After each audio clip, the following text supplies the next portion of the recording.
Alrighty, here we go. We are live. Session 29 of Masks of Nyarlathotep. You guys are in Shanghai trying to figure out more information. You met with Jack Brady. He did a big info dump on you about stuff that was going on with the Carlisle expedition. And how, contrary to all reports, most of the members of the expedition are in fact alive. One of them is here in Shanghai, Sir Aubrey Penhew. One of them is in a sanatorium in Hong Kong. That's Roger Carlyle. Jack Brady himself is here in Shanghai.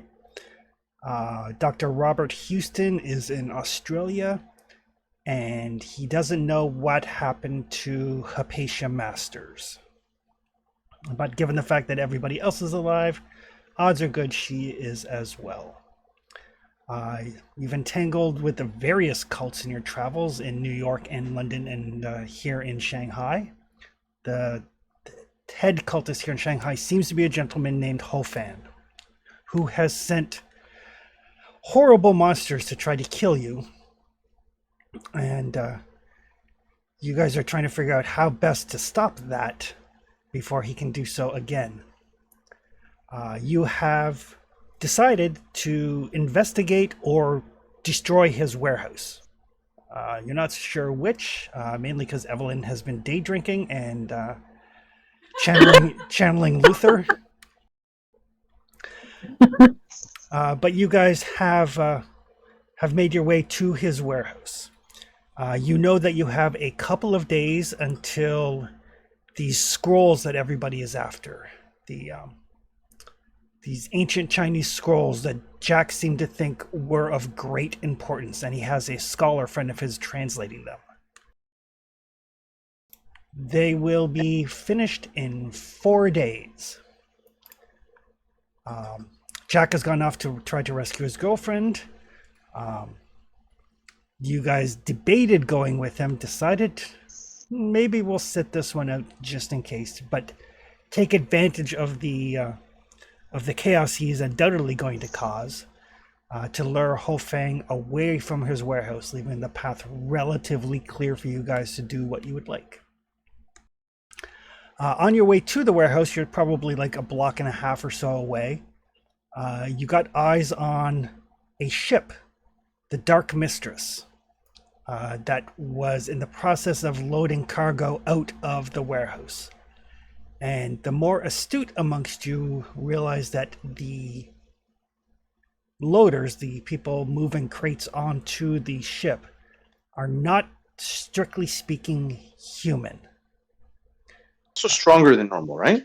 That we noticed? They seem to be a little bit stronger than normal. Not like, they're about what like a well-maintained athletic person could do. They're not superhumanly strong, or they don't seem to be. But they do have a very kind of like bulging eyes, slick-skinned appearance, and some of you notice that they also seem to have gill slits on the sides of their neck. Currently, you guys are about a block and a half or so away from the warehouse, kind of watching everything go down, and nobody seems to have noticed you yet. And we will turn things over to you guys.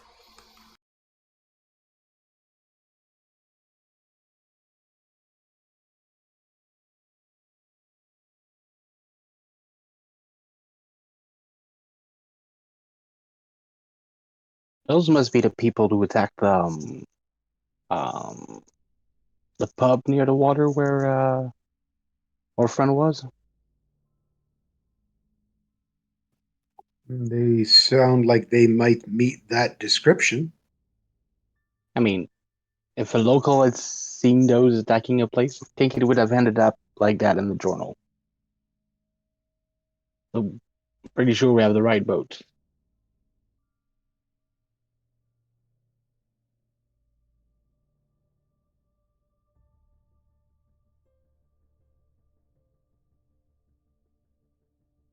Pretty sure those are not like lizards. Test. We hear you now. Something's going on. Alvin? I heard you say test. Do you think these are the same creatures that were at the Seamen's Club? Yeah, that's what I think. Well, did we ever get a description of the quote-unquote monsters?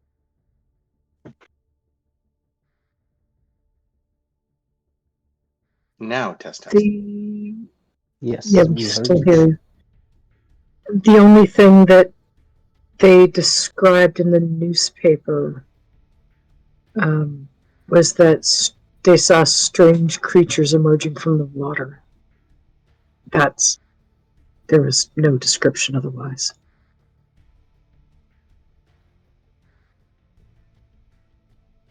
Out of character, did Evelyn ever go into detail about what she saw when she was in the painting? I remember it being described. I just don't know if it was described to us. She did not. Okay. And no one really asked her. She said I think if she told anybody, it was probably Luther. Yeah, it's okay. If she didn't, we're not going to push down that road. It's all good. Because I thought there was fish people there too, or something like fish people. No, lizard people. Lizard people. Sorry, my bad. Yeah. Still creepy, just a different flavor.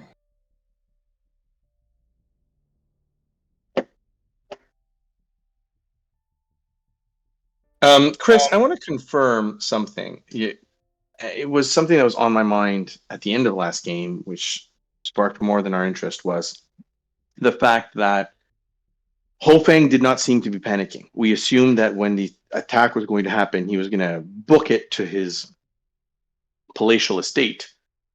And that did not happen, correct? Everything continued to going fairly normally at the warehouse. Correct. He did leave, but he certainly didn't react right away or in a panicked way. Yeah, because they were planning to attack at noon, weren't they? Correct. And he didn't leave his warehouse until around 3. Correct. And I mean, it's possible that the plans were delayed or whatever, but he still didn't leave in any sort of panic or hurry. Yeah.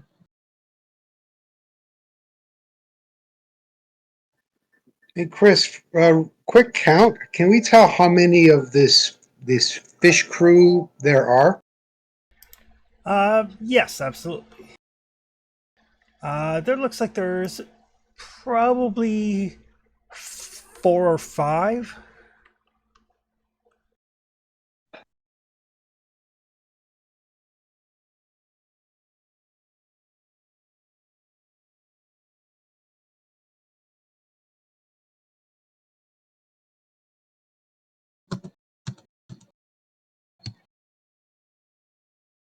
What are we going to do about it?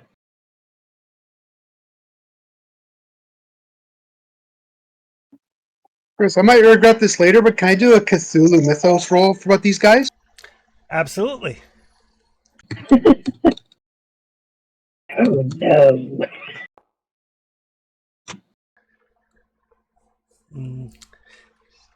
Definitely something odd about them, but nothing that tickles any bells.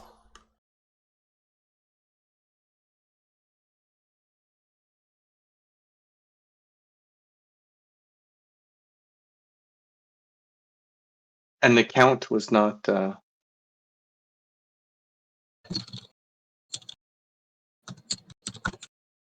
Was there a count on these fish people? Sorry, I thought there was a count. Yeah. 4 or 5. 4 or 5. Sorry, I missed it. My audio is cutting in and out for some reason.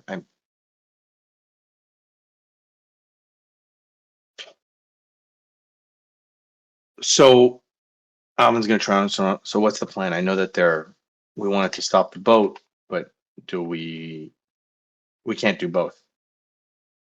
I wanted to stop the boat, wanted to do something about this place, but We wanted the boat and the warehouse, but we can't do both.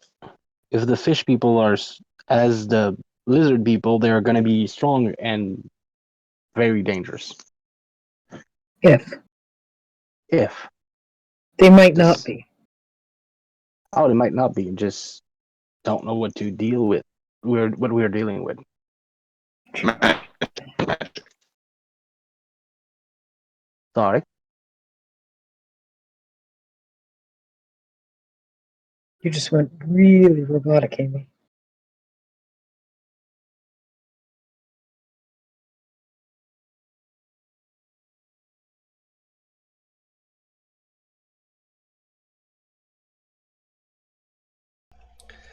Oh.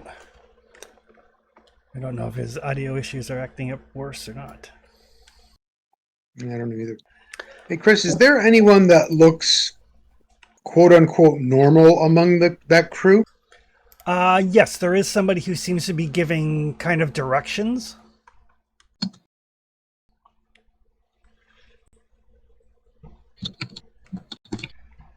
And you would guess, I mean, Miles has traveled a bit, just kind of like from his position on the deck of the ship and stuff, you would guess he's probably the captain. Sorry, what was the question to me? We're just wondering on your audio. Oh, it's in and out. I keep resetting it. I obviously need to do something, but hopefully it'll last the session in and out. Okay. But yeah, there is a normal looking person who seems to be giving orders. As it were. Does he or any of the fishmen look like they're wearing any kind of insignia, paraphernalia, items that look strange or distinct or something to suggest, I don't know, a common theme? Give me a spot hidden roll.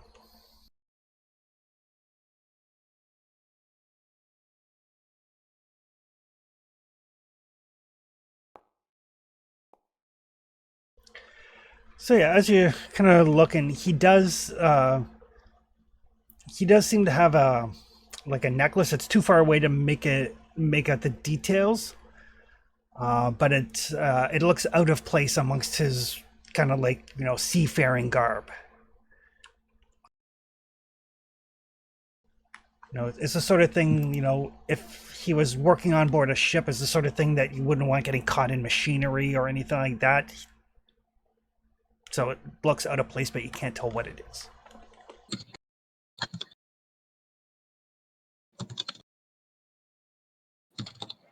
So I look to the smart people on the team. What do we do? What should we prioritize? The boat or the warehouse? And we don't have an infinite amount of time to decide.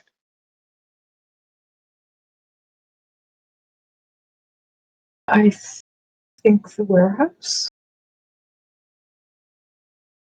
The warehouse is not gonna go away. The boat will.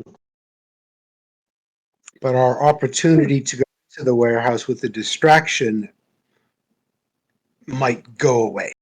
Yeah, that's a good point. I honestly don't know. Because I don't know what we're dealing with the fish people. We don't know exactly how many guards or what's in that place.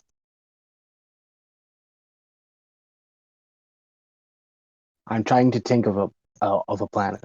I'm not just undecisive, but When everyone wanted to come here, they had a purpose, did they not? It was to go inside and either mess things up or see if there's anything useful, right? yeah. Oh, yes. We should stay with that. Right. So I guess I've not been with your crew very long. We have to decide what's our priority and we should do it post haste. Do we wait for the boat to go away? Chris, does it look like they're taking stuff in or taking stuff out? They're They taking were stuff loading. out. They are loading out of the warehouse into the boat.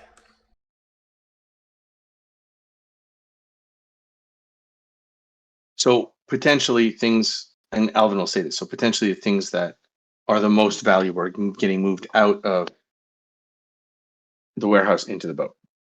Anything could be moved. I'm thinking the most valuable because that's the wrong way of thinking, but anything can be moved out of the warehouse and into the boat. But they're obviously shipping this stuff out, and we know that shipment is part of their core process, their core thing. And they send relics from Shanghai elsewhere, right? They receive stuff from England in that warehouse. Then they and we copy know it, right? There King. was molds or something that they were copying. Yeah, but the mole were in England. The mole were from They receive stuff from Australia in England. They make mold of that. They make piece of that, and they send those things here. And we know that a member of the expedition is currently doing some shenanigans on Great Dragon Island. It's possibly his boat.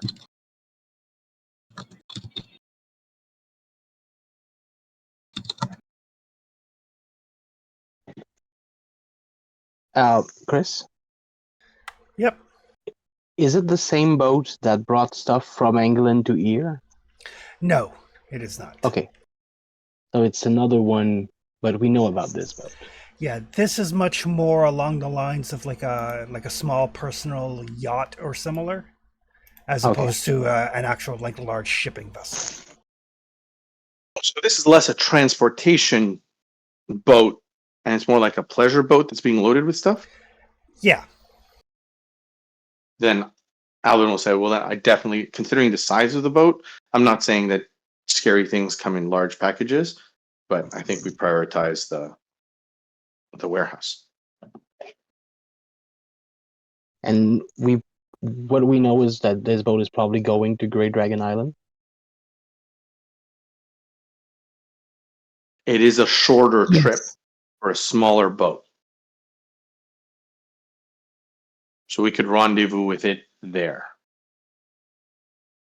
I mean, we know that the New China people wanted to do something about what was happening on Great Dragon Island. So maybe we can piggyback on this. Look, I don't know about the rules in China, but normally in the States, when you charter a boat to go anywhere for a distance, you normally leave a log somewhere where you're going in case you go missing. I think specifically this island is not in Chinese Sea, so I don't know if that applies. I doubt he's the type who follows rules like that anyhow. But it's such a simple, like, if no one knows that this is a dangerous thing, there's no reason for him to lie. There's no reason for him to try to hide it. And it would go through all kinds of, and it'll avoid complications in case he does run into the military or anything. Anyway, no one goes to that island anyway. You might as well put it down to make a difference for him. Chris, is there, I know that we're in a time of turmoil, a time of trouble, and this boat is close to the warehouse, but is it near like a commercial dock or anything like that, or is it just docked on a random pier with a random rope, or is there, it looks like there's some kind of organization next to it? Like I mean, the warehouse is a commercial pier. Okay. There are several others along this block along the river. Okay. But it's still the 1920s, so this stuff is less regulated than it would be later. Okay. Yes. Look, let's do a show of hands here. Let's go after the warehouse. I'm good with it. Yes. My only question is, do we wait for the boat to go before we do it? So they don't know that we've done something here. No, they haven't noticed us, right, Chris? Not that I know of. Nobody seems to be reacting to you at all.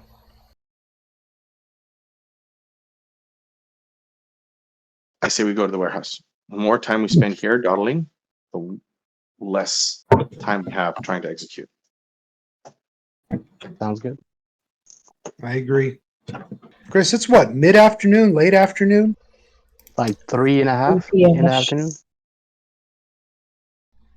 It is about 10 after 4.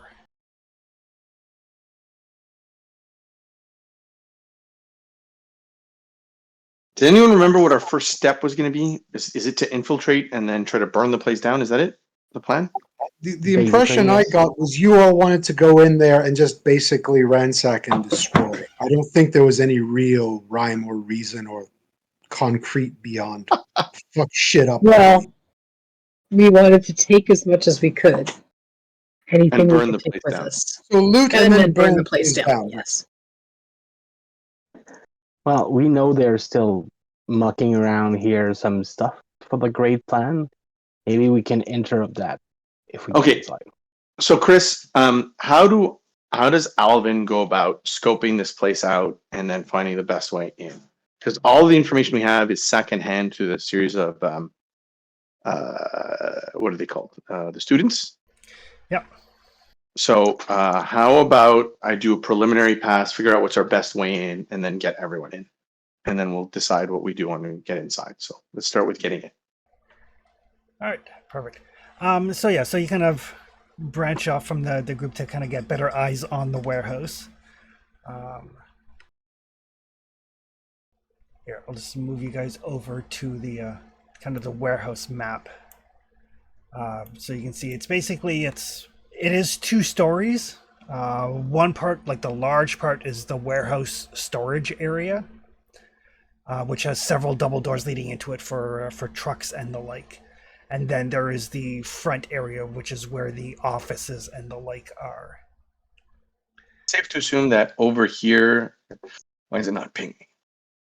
That is where the boat is. Yeah, it's probably parked like a little bit closer to like one of the doors. Okay, there.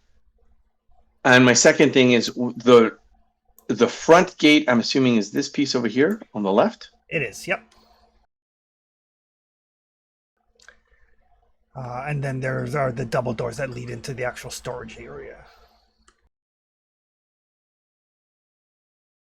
Is that okay? Is that's a building? So this is a warehouse here in this area. It's not open air Correct. with gates. Correct. Okay. It is like a 2-story warehouse, but Okay. the doors are open because they're open for business, and there's like vehicles going in and out at different times. So it's Okay. enough for you to get eyes in, and basically you can see that there are like piles of goods in the warehouse area. Okay, I thought for some reason this was just a fenced area with gates. So this is actually a warehouse that's closed in. Okay, Yep. fantastic. And you can give me a spot hidden roll.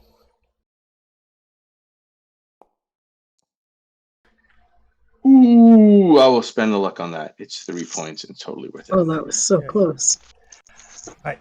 And 3 left to pass. Perfect. So yeah, so as you're kind of keeping an eye out on things here, there are people in the warehouse working, and periodically, but not super often, trucks come in and out. But it is a nice like a nice April day, so you know the doors are kind of left open while they go about their day. That way they don't have to go through the effort of opening and closing the doors when trucks come. Inside the warehouse area, you see maybe a dozen people kind of going about, like, you know, you assume filling orders, getting things on pallets, and putting stuff that comes in off the trucks into their proper place, and so on and so forth. Chris, is this a situation where if I had a tie and a clipboard, I could walk in? Possibly, kind of depends maybe on like how good your Chinese is, or how much you can play the belligerent American or belligerent British. I was going to ask, are they wearing uniforms? No.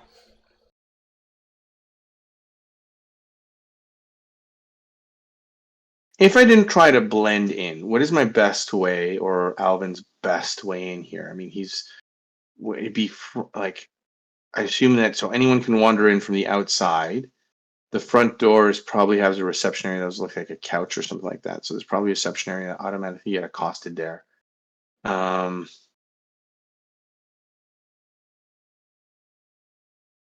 After I get the lay of the land, I come back to the people and I say, which way do we think we can go in? I recommend through one of the open gates, and we pretend we're looking for one of our shipments. And then one of us breaks off and then does the work. Is there anyone at the front desk? We'd have to go in through the front desk to find out. Well, I was thinking if you had spotted someone at the front desk, then I could at least be a distraction, because I'm practically useless to you otherwise here. Can We always need to try to get you do in. can always try to be noisy so you get an opportunity to sneak in.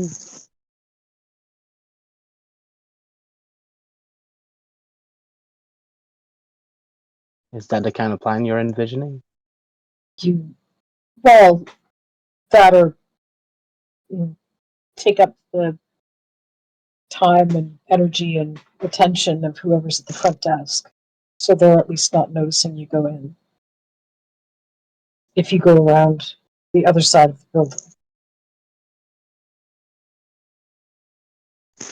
I mean, I was talking about if we try to go around on this side and we get interrupted, I can try to just be noisy and British, so that Alvin can split off from us and get a better look inside. That too. If you're taking attention from the front desk and I'm trying to take attention from whoever is stopping us from the side, maybe that's enough. Okay, so we go through the front. Doctor, you cause a commotion with Evelyn about missing anything, and during that discussion or where you're just come in yelling at people straight right off the bat, I break off and I try to scout the top floor. Is that what you're saying? Well, Evelyn was talking about going for the front desk. You were talking about taking one of the door from the side. Yeah. It's just a contingency plan. If we take a door from the side and we get interrupted by someone, I could just start speaking fast in English to give you an opportunity to split off. Like, give us multiple contingency. Okay, so not going through the front door. Yeah. Okay, Chris, we're gonna try to. Alvin's thinking that we go through this door over here. So that looks like it's facing the street anyway, and it's the shortest distance between the inside and the outside, as far as I can tell. If there's anything that's worth having or reading, it's probably in one of the offices, so we need to get into the offices anyway. This larger area, no matter how much is in there, there's no way we're going to be able to get through that. And normally, if it's lower importance, it would be in that warehouse area. If it's higher importance, it'll be behind a locked door somewhere. That's his reasoning. Okay. So we're going to try to go from here to here. Well, I can't do that. I'm trying to go from here to in here and then start scoping out. And if we get caught, apparently Dr. Lawrence is our distraction. All right. But I checked the plans, and if you want to go to the next floor, it's across the way. The front door, the front desk would be the easiest way to get there. Actually, the easiest way would be from this door here, through this door, at these stairs, and then up. I don't think it works that way. Or is that? Yeah. I think you need to go this way. Oh, that's the top. That's the bottom floor. Okay, so it goes and up. That's to the front desk, I think. Yeah. Okay, well, we still need to get past the first desk somehow. So we might just as well get into the front desk. But that's if we assume that what we want is on the top floor. We still need to check the bottom floor. So we'll check what we can of the bottom floor and then try to get out and come around through the front. You know what? Wait here, and I can try to single-handedly go from this door to this area and try to check these 4 rooms. Okay. We can just you can try to sneak, or we can just try to look in the lost and try to get a peek inside, and then go to the front desk and try. But if you are confident in going just stealthily, I trust you. Chris, what are, like you said, there's people working, 12 people along this fairly large area. What are my odds from being able to get to this door to this hallway relatively unmolested? Depends how stealthy you are. I am. That's on your dice rolls. I am fairly stealthy. Then you've got a fairly good chance. And I will do that. Is it a regular roll? Yes, these people are not terribly perceptive, and there's a bunch of cover. I Are you for real? Oh my god. I'm gonna push that Wow. roll. All right. I am specifically going to, when I come in, I'm going to knock over a box or something and try to distract my way through. If I get caught, obviously I'm destroying property. Okay. Is that fair, Chris? Yep. Oh, look at Double that. success. All right. So yeah, so you kind of like make a little bit of noise in one area to kind of cause a distraction, allowing you to slip through unmolested into this area here. Chris, this is the 1920s. I'd expect all the glass to be frosted, like in those very nice detective novels, like where there's Yep. the name of everything on the front. That's like kind of like the mud.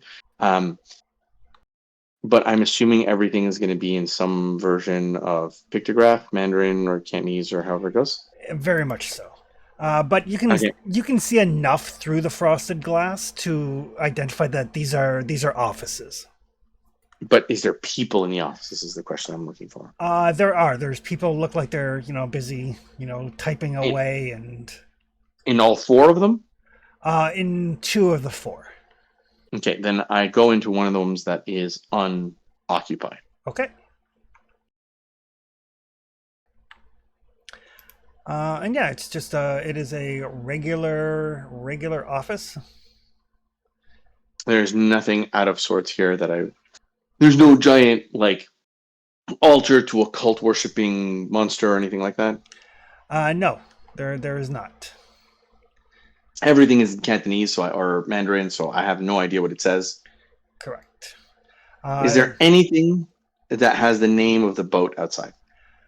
Not that you can tell. Okay. Is there a clipboard? Yeah, there would be clipboards. I grab a clipboard. Is there anything else here that could help me pass? Like a hat? You said there's no uniforms or anything like that, but is there anything like... Not really. I mean, you could grab like a folder full of papers in Chinese. I have a clipboard. Hopefully there's something on it. I just don't know what it is. Yep. Does anything look like a manifest? There you go. It's lined up like a manifest. There you go. Lined up like a manifest is good enough. I go to the second room that is unopened, stealthily. Okay. All right. Same cursory check. Yep, same sort of things, just like benign office stuff. Okay, so I'll figure out that it's benign office stuff. I sneak back out. I say, these are just office spaces. It looks like most of the regular... If I get out, Chris. Sorry. Yeah, with 2 successes on the stealth roll, I won't make you roll again. You can get in and out. You're only in there for like 5 minutes. Perfect. In and out. I said nothing untowards, guys. It looks like it's the first floor where they handle most of their businesses. If there's anything strange, it'll be upstairs. And I got this clipboard so we can pretend like we're looking for something. I don't know what it says.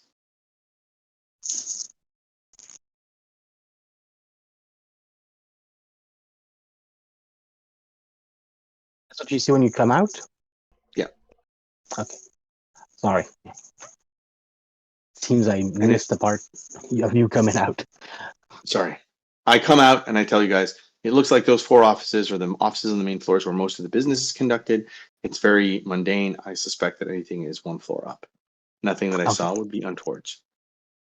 I also have this clipboard, which can help us pass. I just have no idea what it says. It's a manifest, but I couldn't find anything with any information of the boat. However, there's a lot of papers in all these offices. I don't know how quickly one would burn. Did you see what kind of boxes and stuff was lined up in the warehouse? There were crates, Doctor. Okay, just crates. They all had funny symbols on them. I can't read that stuff. Oh, the point is, if there were piles of fabrics or stuff like that, I would have wanted to know. Chris, were there piles of fabric? yes, there was. Yeah, absolutely there were. Basically, it looks like it's like dry goods, like food, rice, that sort of thing. Books, papers, textiles, basically any sort of thing that you can imagine a shipping company having. But while you're inside there, give me a spot hidden roll. That would be for me. Yeah. So this is past tense. Spot hidden. Yeah. Double. Okay, perfect. So down here, you would notice when you kind of slipped in that there's like a little table set up. It looks like that's probably like a little kind of a recreation area where they play cards or mahjong or whatever. But there are 2 guards posted directly outside that door. This door over here. Yeah, and they're like posted up on guard at that door. Okay. So it says things are upstairs or behind the guard door. However, they didn't move when I did my distraction. They're really on point. Right, Chris? Yes.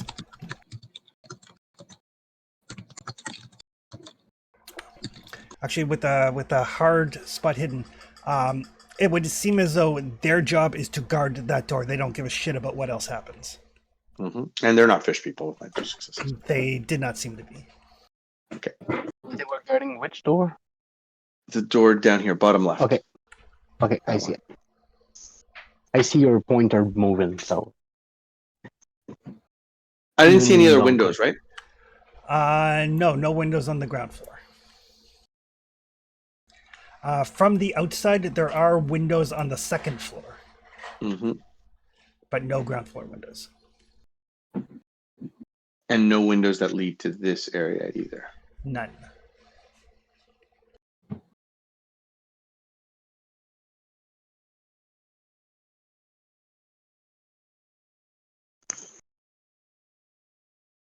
Well. That sounds like the place of interest.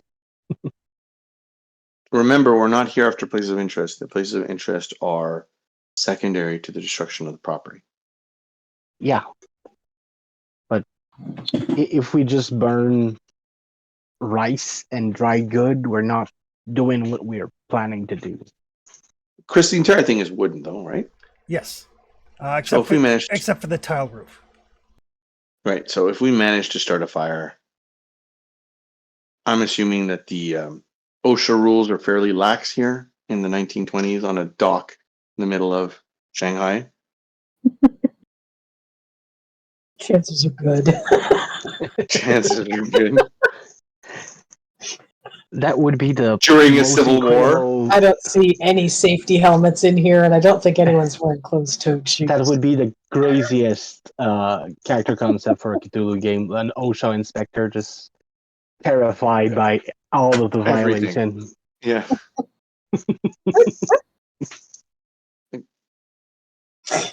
Oh God. You named a bunch of stuff that will burn very easily in the inside. I am not a demolitions expert. I don't know how to bring this building down. I look to the doctor. I'm still learning about that.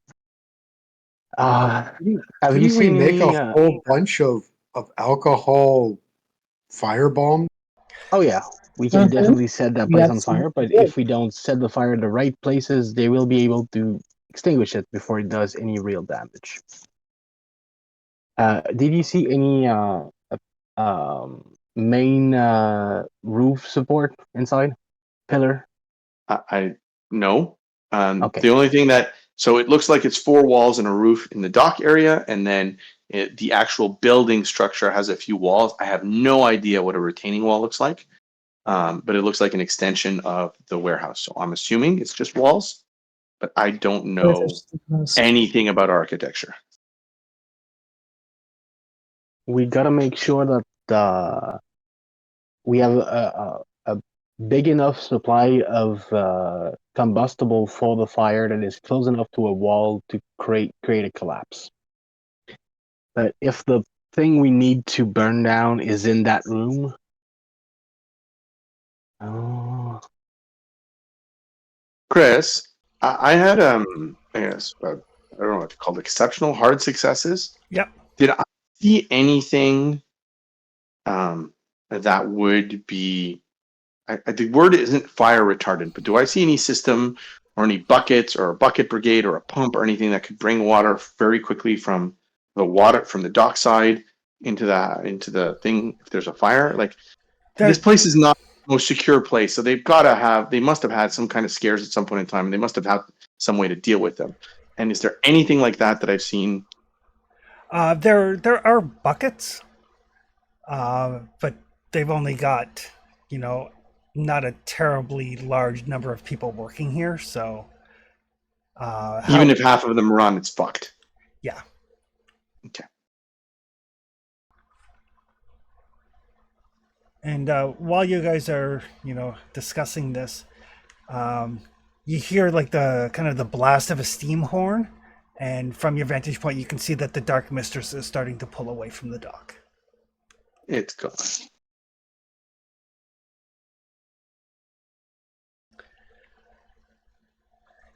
And trying to think what the appropriate skill with this would be. And Chris, I told you I needed about 20 minutes. I'll be back. Yep. So let's call this a mechanical repair roll. Or if anybody has like a boating skill. I have some mechanical repair. Ooh.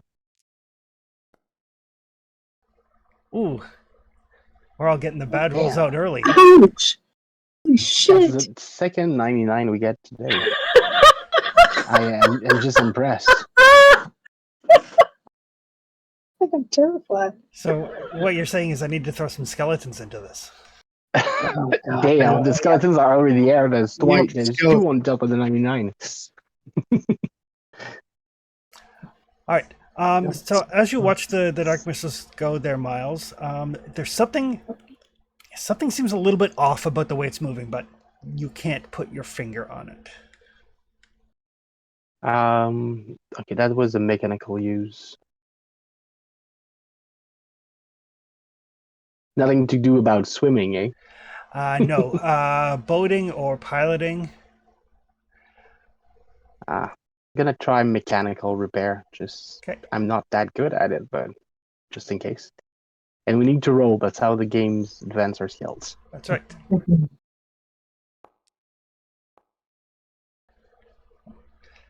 That's why No. I will generally, like, if I ask you for a roll, I will give you some information and then more information if you succeed. Okay. But yeah, it does seem to be moving a little bit oddly, but neither of you can kind of put your finger on what exactly seems off. Just enough for you to kind of take a second look, but nothing that leaps out at either of you. I don't know what's up with the ship, but I do remember that we thought that maybe the pieces were for an engine or for something like that. So maybe that boat does not use what we expect it use as a propulsion device or whatever. Could not swear it, but it's my hunch.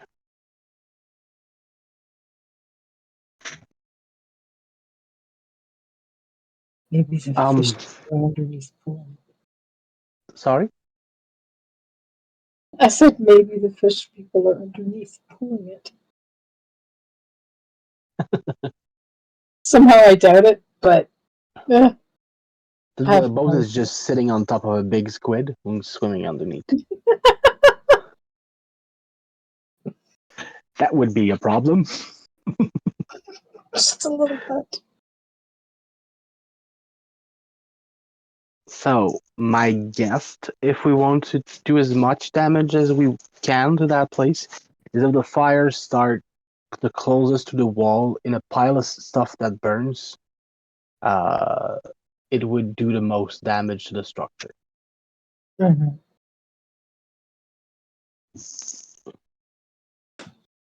And maybe Maybe if this pile of stuff gets on fire, the guard just next to it to the door will do something, and that might be an opportunity to go check what's in that room while the building is on fire, which doesn't make it a great idea, but I was going to say lighting this place on fire in order to try to gain access to the second floor seems counterproductive. not the second floor, just the the room without windows that has dedicated guard for it. Wow. Like this place here seems to be a place of interest because there are dedicated guard that do not give a shit about anything else happening in the warehouse, just specifically this place. But if the fires start just next to where they are, maybe survival is more important to them, but I don't know.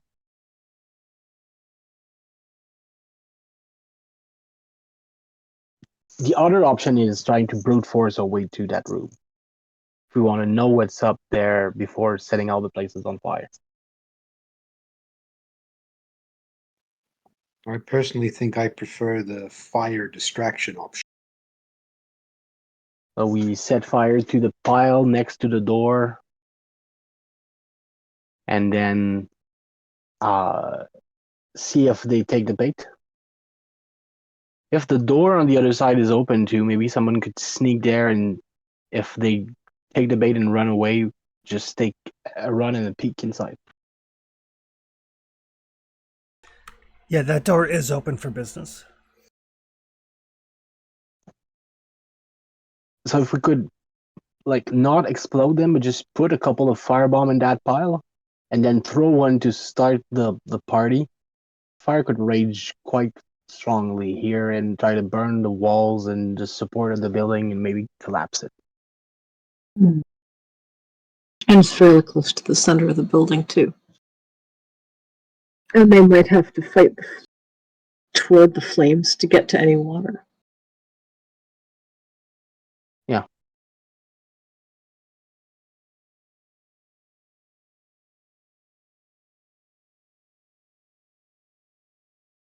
I've been winging it so far, Chris, for demolition and structure, but is there a role I can do to try to get a better idea of how to do this? Yeah, you can make a demolitions roll. I'll raise that skill at some point, so. Oh, I'm gonna spend the 3 luck for that. All right. For once, it's close enough. So yeah, as you're kind of looking over, there is a bunch of flammable material in here. Between the foodstuffs, rice, bags of flour, which could potentially be quite combustible. Yeah, this place is not what one would call up to code. Oh, for sure. If there's flowers, if it gets up in the air, Yeah. we could just do something to just explode one of those bags, and that would combust. Like, yeah. So yeah, Flower fire is a good idea. So yeah, you'll have no problem kind of starting a fire wherever you would like to place it, provided you can get to that location.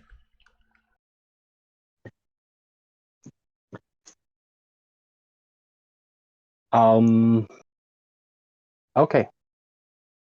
So what about this? We put all the firebomb in a crate as if we were delivering it and putting it on that pile. And then we use one of the firebomb to start the party here. And we can keep 1 or 2 to try to toss in other piles where you think it would be like tactical, that the fire will prevent them from getting to the water and stuff like that.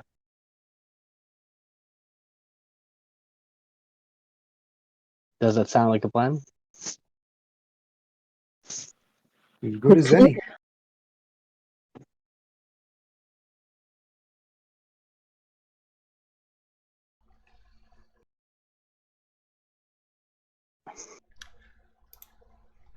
Okay.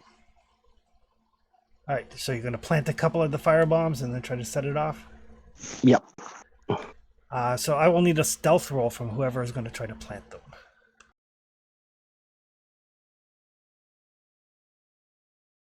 My stealth is 20. 35. I think the best person at stealth is Jamie. Yeah, Yeah, that's okay. I can roll for him. pretty sure, because mine's only a 20. If he doesn't mind placing them.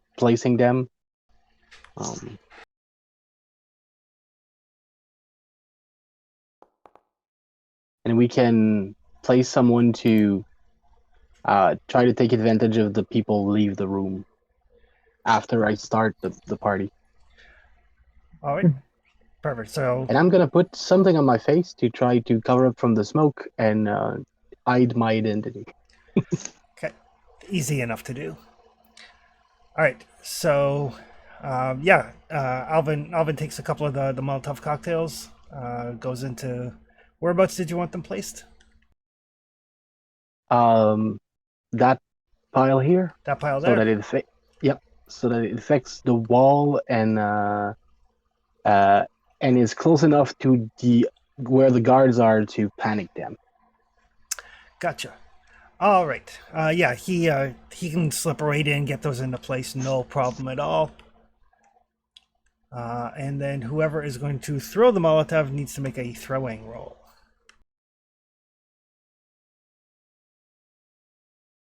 I'm 20 at throwing again. Me too. Me 3.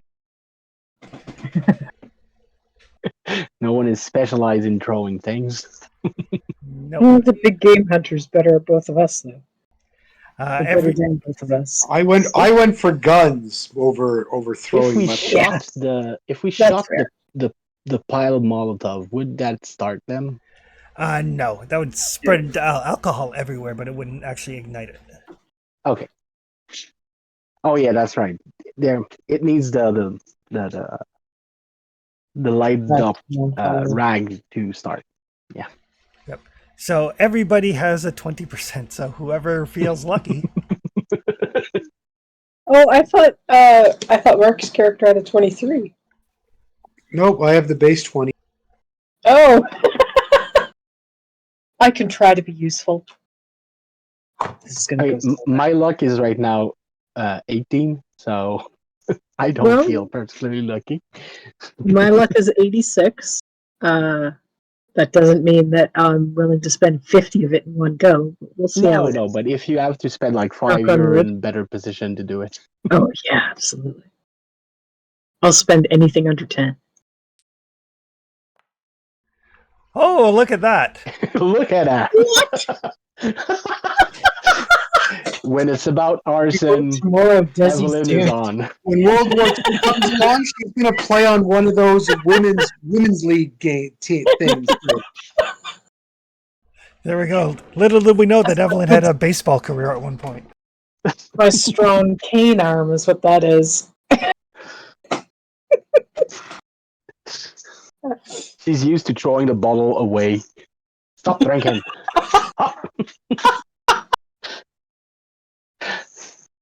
Used to hooking the bottle with my cane and bringing it closer. All right. So Evelyn, you grab this and kind of like pull out, probably like, we'll say it's Luther's like lighter that he left.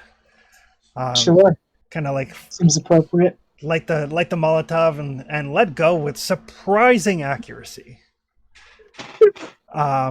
And there's a tinkle and then like a whoosh of flames as the fire spreads quite rapidly. Whatever was in there, whatever it was that Dr. Carter found to be most flammable, that area lights up. The guards are taken aback. The screaming starts. Orders start being shouted. You can see there's some confusion from the guys at the door. Like they're kind of going like, we're supposed to watch the door, but we need to deal with this. Like that kind of like back and forth look before they start getting to mobilize people to head over to grab the buckets and start trying to deal with the fire. People are panicking. Some people are running and screaming. There is a lot of chaos. Leaving your way to that doorway clear. I'm gonna As soon as take the whoosh happens, Evelyn's going to look at Dr. Carter and say, I'm really glad we're not drinking that. Oh no, we don't want to drink that. Now take a bucket and fill it with that stuff. We're gonna pretend we're helping.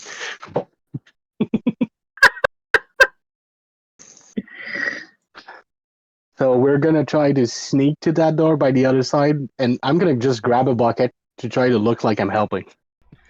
Okay. If we get stopped. Perfect. Everybody can make a stealth roll with, we'll say, a bonus die because of the chaos. Everybody who's trying to go in, that is. Sure.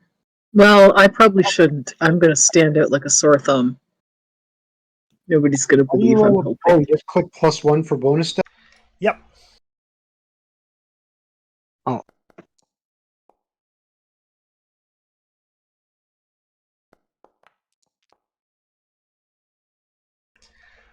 All right.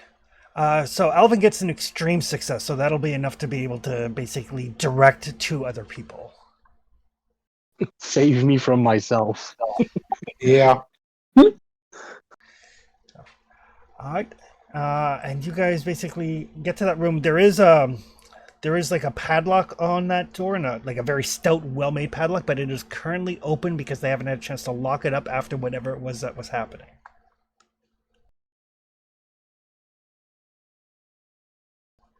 And you managed to slip inside.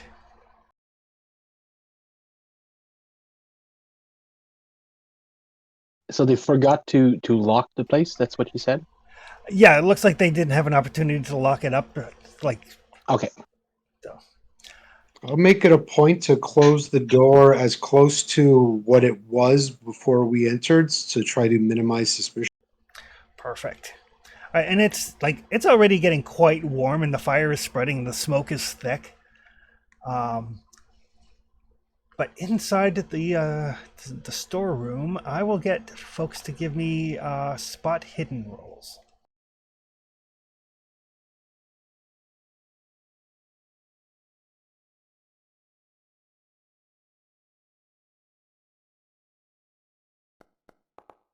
Do you want me to do that too?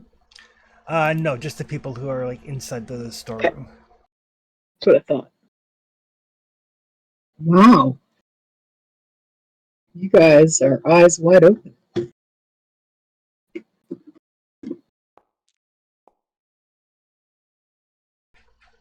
Oof. Everybody. So you guys take a quick look around. I mean, you don't want to spend a ton of time in here because, the building's on fire. Get on fire. But yeah, there are.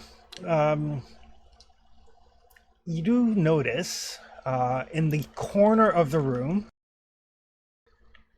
right here, there is a hatch, like a fair-sized hatch, probably about like 5 feet by 5 feet square hatch, made out of iron. It is it is two 3 by 7 foot hinge doors, so it's a really big hatch. That's bolted shut. You would guess it's probably so that things can be lowered into a boat that is basically underneath this hatch. There's a small hoist, etc. You also notice that there are some like non-dusty spaces where crates have been moved. Looks like the same number of crates as what were loaded onto the Dark Mistress. Basically, stuff came out of this room, loaded onto the Dark Mistress. There's like clean spaces where those had sat for a little bit. There are some statues, varying in sizes. One of them is about 12 inches in height, carved from a white stone. People can give me appraisal rolls. And Cthulhu Mythos rolls. I do not appraise. Okay, yeah. Yeah, neither one of you can recognize the stone. Oh.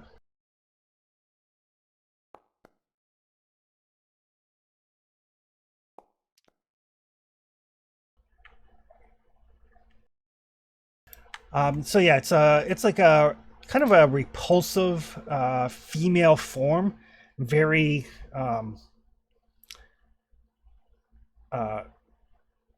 the best way to put it, like obesely overweight in all her naked glory.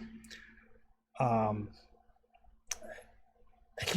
pretty certain as you look at it, and you're kind of like, trying to figure out like what sort of stone that is, you're pretty sure that the rolls of fat on it move. You guys can give me sanity rolls. Sorry, is it just the one statue or several statues? There's several of these.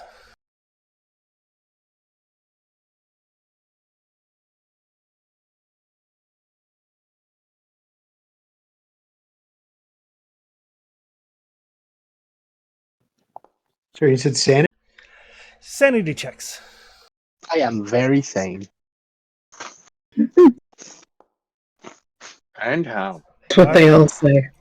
Perfect. So yeah, so as you're looking at this statue and these like corpulent blobs of flesh on it look like they kind of move. You're like, that's just a trick of the light. There is also in here a ritual bowl used for preparing meals for a dead ancestor during ceremonies. That'll be an archaeology or anthropology roll.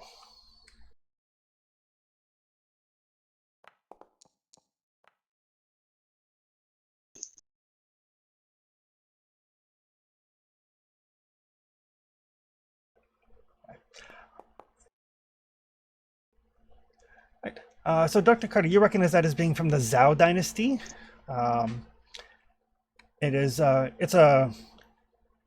a fairly commonplace thing for ancestor worship ceremonies, but the handles are formed by these like winged creatures that look definitely familiar. And everybody can give me a sanity roll. Is the same dragon that I saw in the lady who tried to hire us to get the scroll back? No, it's the same thing that tried to eat a hotel. Oh. We're doing Fuck. sanity even though we didn't get that? Yep, because you look at the handles and you're like, that's the thing that tried to kill us. It's PTSD. So that's going to be 4 points of sanity loss for Dr. Carter.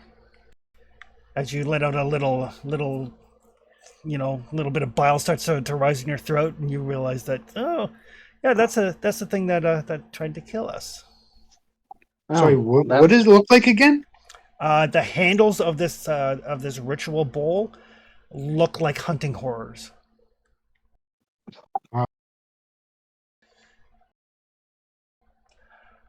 And as you kind of look it over, there's also a bunch of bones.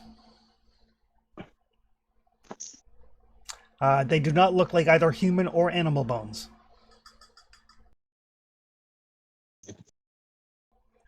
They're fairly large. They're hollow, indicating probably some sort of bird, but flight-capable birds don't grow to this size, and flightless birds don't have hollow bones. So you're like, I don't know what those are. Those are the bones of something that should not exist. Mm-hmm. As you're kind of making your way around the room, and you're not taking a lot of time looking at things, you're just kind of cursory glance, but some of you got really great spot hidden rolls. You notice that kind of like right here, it looks like the two of the wooden panels are warped from the moisture and could probably fairly easily be pried open. And when you kind of like look through the little gap that's in them, you can see the stairwell. It goes up or it goes down? From here it goes up. Okay. Sorry. Aside from that, for Dr. Carter, there's a lot of like things of import to like Asian culture, historical items, some Chinese, some Japanese, some Indian, some Polynesian pieces. Nothing that strikes you as being out of the ordinary. There are some crates in here with addresses on them, including a delivery to Mr. Watley in Dunwich, Massachusetts, a Dr. West, care of Miskatonic University. And there's a chest that when you open it contains several black and yellow robes. Black and yellow robes. Oh.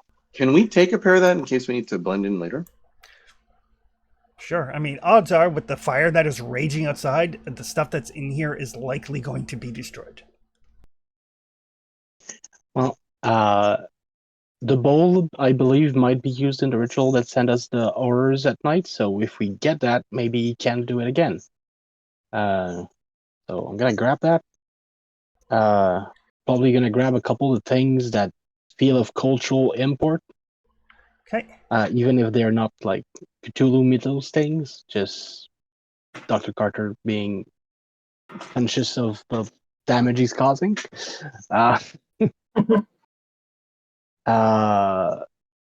Could we take away apart some of the the shipping strips to have the name and address of people implied in that? Sure. And I'm gonna check in the crate that those people were supposed to send or received from them. Okay. It looks like in the one to Dr. West are some of those some more of those hollow bones. The one to Mr. Watley are some like one of the figures, one of the statues of the bloated lady. Nothing that seems super relevant, just more curiosities. Okay. And Easter eggs for Lovecraft fans. Evelyn, outside. The fire seems to be growing rapidly out of control. It does not seem like the like 10-person or 12-person bucket brigade is super effective. They're doing their best. But you're pretty sure that it's more of a minimizing damages instead of like extinguishing the fire completely. They're probably just trying to hold it at bay until like more professional people can get here. Mm-hmm. So their attention is focused pretty much solely on that. Is there anything that I'm close to? Like, is there while they're all, focused over here, do I think I could maybe sneak in back here? Probably. I mean, that door's open. It just leads into the warehouse. And they're not really going to be able to see me through like the maze of boxes and crates. I'm not, Salvatore tall. So I'm a little. So everyone's going to try to sneak in back here. Okay. Where are you trying to get to? Just over here to these boxes. Unless this is like a desk of some kind that might have papers on it. No, it's like a little kind of like recreation rest area, lunch area. Okay. I'm just going to start rifling through boxes over here then. Okay. See if there's anything useful or interesting. It is mundane shipping goods. Food, silks, textiles, books, children's coloring books, stuff that Hofang was sending to an orphanage before you guys burned it, that sort of thing. Just doing it for tax credit. He doesn't have redeeming value. I refuse to believe it. I will make excuses. I don't believe it either. Just can't. Okay. That's good in a way. It confirms a theory at least. Okay. Okay.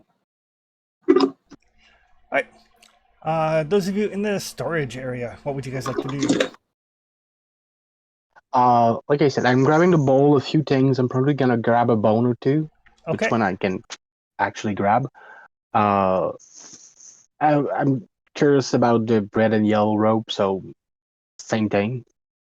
Um, Alvin's got that, so don't worry about that. okay, Well, good. we at least have one. Yeah, you can grab Yeah, just a couple. There's like a bunch in the chest. I'll grab a in case they're robe. used for a ritual or something that we can Grab identify. four. I'm gonna I grab mean, an we've extra run robe. into. Sorry, we've run into people wearing robes before, and we've wanted to have robes to be able to infiltrate. Now's the opportunity, right? So Exactly. Perfect. And Miles was grabbing a couple. Yeah, I'll grab one for me and make sure one for Evelyn in case that somebody forgets to grab one for her. Okay, perfect. Thank you. Appreciate Is there any way to check where there was a 2-door leading down? Check if there is still something underneath? The only thing that leads down is that hatch that leads down to basically at this point open water. Yeah, that's what I wanted to inquire. Like, does it lead to open water or where there is ship underneath right now? Nope, just open water. Okay. So should we need to just take a swim for it, there's an escape there.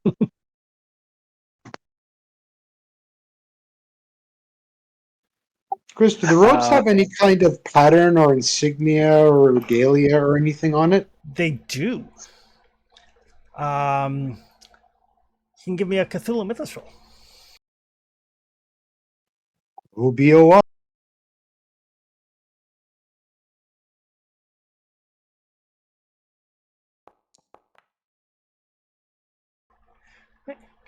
Um, the symbol looks vaguely like the statues of the woman that are here. They're probably related to her cult. You remember that the cult here was called the Cult of the Bloated Woman, and these are probably the robes that they wear for their ceremonial duties.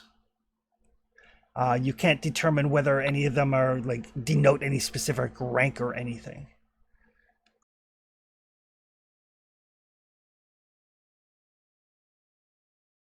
do they have the same symbols on them, or some of them are different? Some of them are different. Okay. Gonna try myself at Cthulhu Mythos too, if that's alright. Sure. fancy robes. No. Fancy robes. Fancy robes. Okay. So we grab a bunch of stuff. I'll point to the statue and say, like, that's probably something they use for their worship. If we make sure that this thing is destroyed, that would be a plus.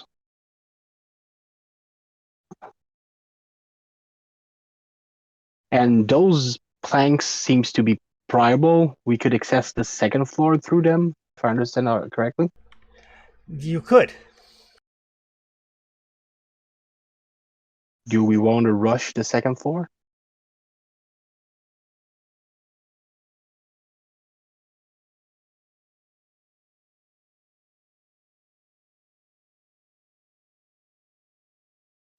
I Guys, thought we We found should what we make were it looking quick for. because we don't know how quickly this fire is spreading. oh yeah, And we achieved our objective. We found the weird stuff. I do think so. I'm asking before we skedaddle.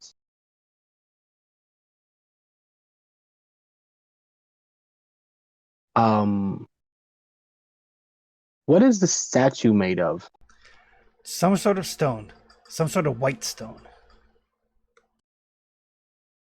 Is If it you the want to same destroy white anything, stone? just throw it into the water through the hatch. No one's going to find it. They'll think it was destroyed in the fire. Well, the flooring is probably going to burn underneath it, and she's going to fall in the water because if it's made of stone, that's probably quite heavy to move. Is it the same white stone as the statue we saw at the Penyu Foundation? No, it is not. Okay. That one I believe was marble. This is definitely Okay. not marble. This is not normal, but not marble. I don't think we want to move that because it's going to be heavy and long, but we could just throw a firebomb on its feet and the it's going to just go through the flooring into the water.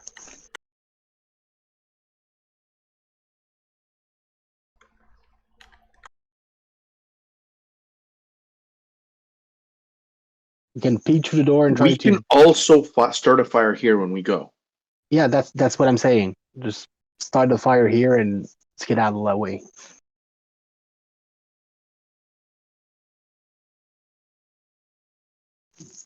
That's what I'm proposing. We just start the fire here and get away. And if for some reason we can't get away by this door, we just jump in the water and go from underneath. But I'd rather stay dry if we can. Okay. Yeah, there's a ton of commotion, and the smoke at this point is so thick that you can feel your way along the wall to get to the exit, as opposed to just trying to wander. Okay. And Evelyn, are you going anyplace else, or are you leaving again before it gets too bad?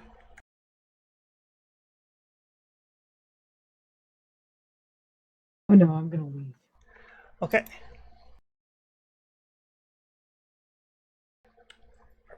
I'm not nearly athletic enough to try to do funky stuff through the flames.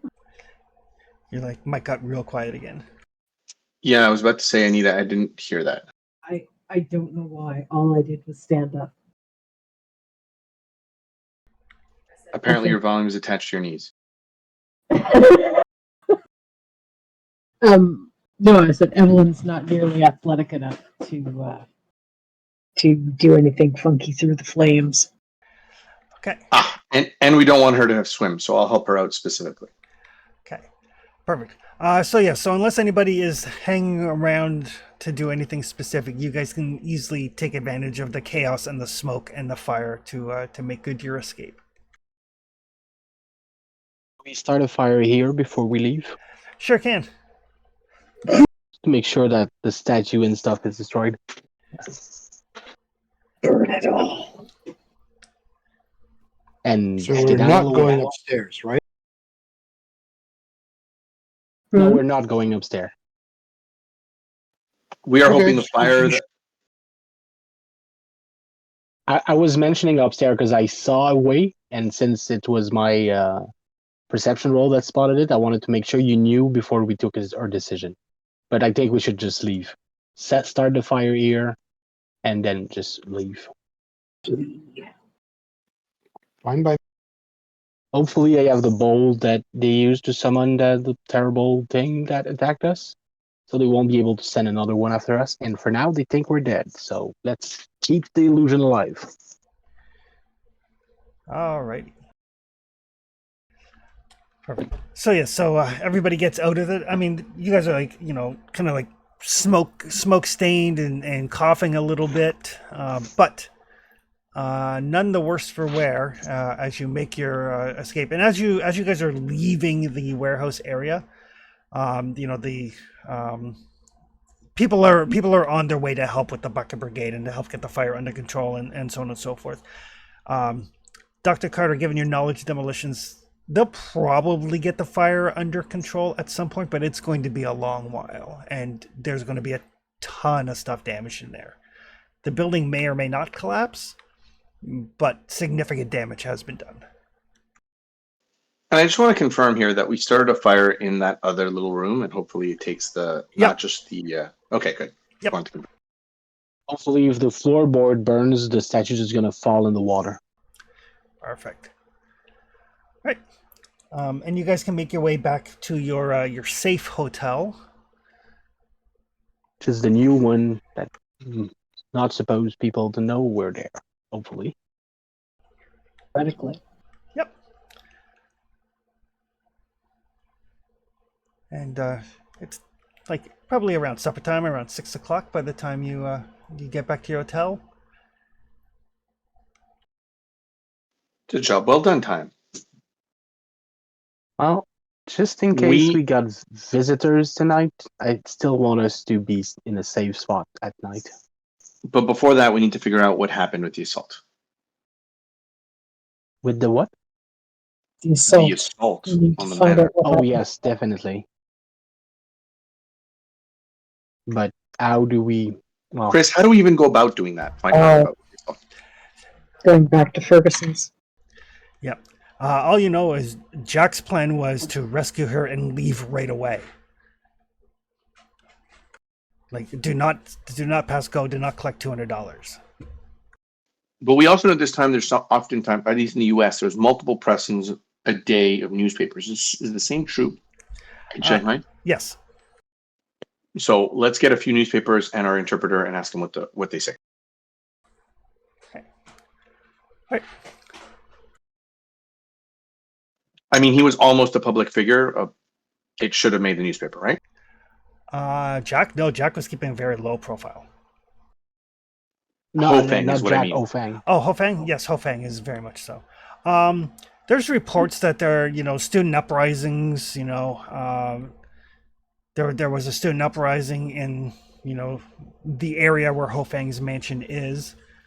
The editorials seem to be a lot of like, when are we going to get the students under control? Don't they realize that, all this fighting is for nothing? Nothing specifically about Hofang himself, just about, the rise in student violence. And you imagine that the arson attempt on the warehouse will probably be folded under the same banner. A lot of the student uprisings are specifically against, the capitalist, wealthy people in charge. So it's a very convenient, scapegoat for anything that might, unduly affect the wealthy elite, and to just blame it on the students. Right, but there's no words of deaths or anything like that. Nope.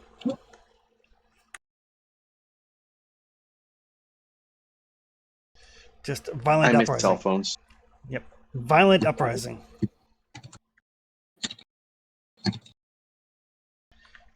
Student protests, students clash with police, that sort of thing.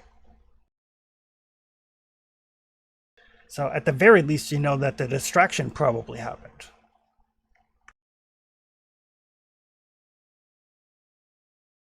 We can always go to the bar tomorrow to check if the Japanese helped him, they might have info for us. That's a very good point. We can do that tomorrow after we survive the night. Yeah. I don't look forward to putting up that wall again, but since we don't know if he's going to send us something tonight or not, we might be better off doing it.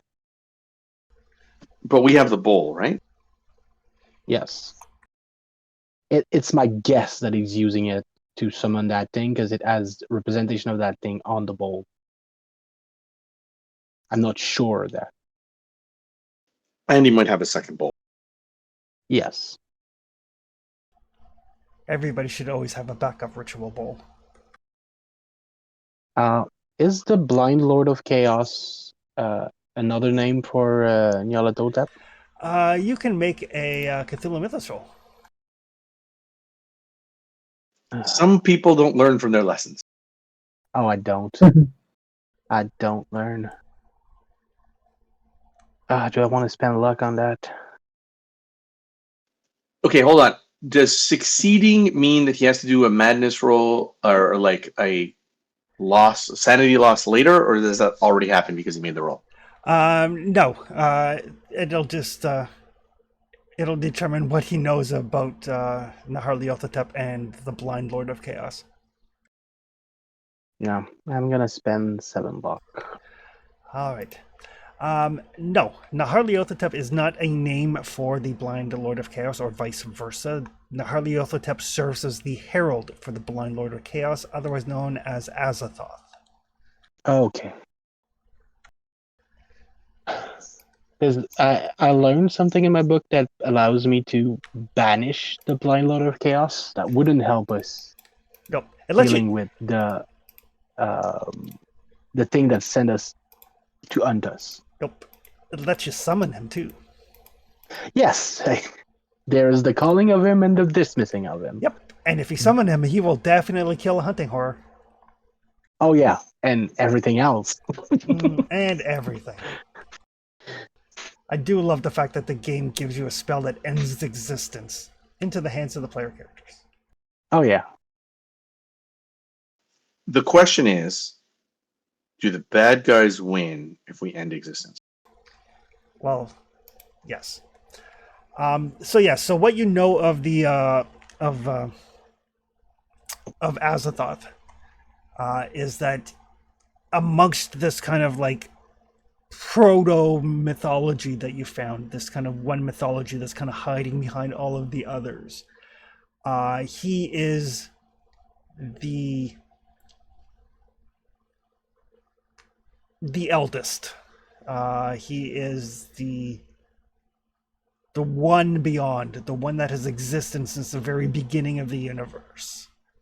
Lives at the center of the universe. Whatever urges he may have, whatever alien thoughts might pop into his insane head, are immediately fulfilled by Nyarlathotep, who functions as his right-hand man, I guess, in a way. But yes, he is a being of incalculable power.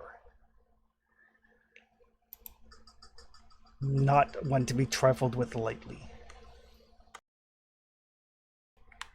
So on the scale of things, Nyarlathotep isn't really all that bad.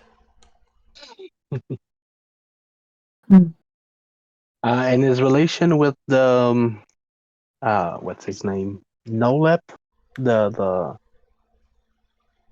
Lord of Dreams and Nightmare Oh, that do not like Nyarlathotep. That's Nodin's, the helpful one, right? yeah, well, he is The neutral one, the one that does not aid us completely. the one that is more human in many ways. Nodin's is an outlier. He is certainly nowhere near the power scale of Azeroth. Or Not a- Nyarlathotep either. But Probably roughly equal. The two of them are like, opposites in many ways. since Nodem aids Nyarlathotep, does he also aid Azathoth, even if he's not on the same scale? In a way, in as much as you can subscribe human feelings to these things, you would yeah. safe to say yes. Okay. And is my hunch that the bowl can be used in the ritual to summon those things in the right direction? It certainly helps with the ritual. It's not essential, but it helps. It's not essential, but it makes it significantly easier.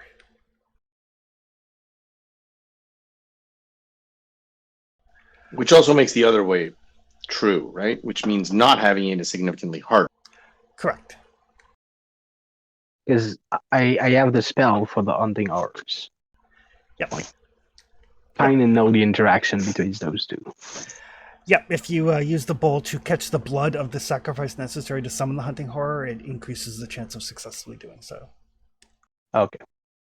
So depriving him of it should help. Right. So are you throwing up the barrier tonight, or are you taking your chances? I was thinking of putting the barrier up.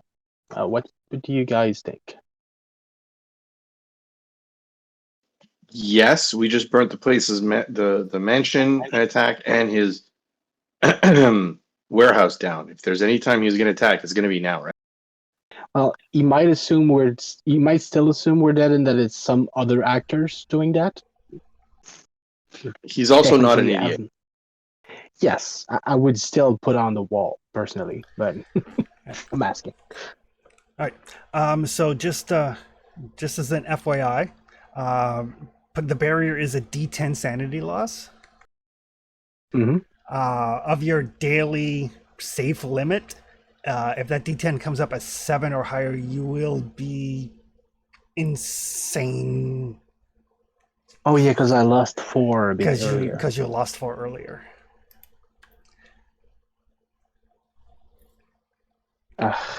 Yeah. Might not be able to do that barrier. Not without considerable risk to your sanity. Is anyone Can else Evelyn do it? skilled enough to do it? I've never tried. I could try.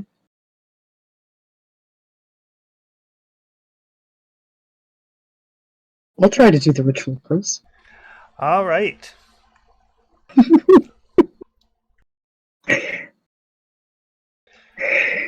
I don't think that excursion in that building helped me much. But if you feel it more stable, I'll point you. I think the excitement was good for me. All right. I think getting some fresh air usually helps. So, tell me which words to say. I'll point you to the right book and and the right ritual. Alrighty. Evelyn will use her occult skill to try to cast this ritual. All right. So as you're looking through this this ritual, and I mean you're very well versed in occult ritual and so on and so forth. Mm-hmm.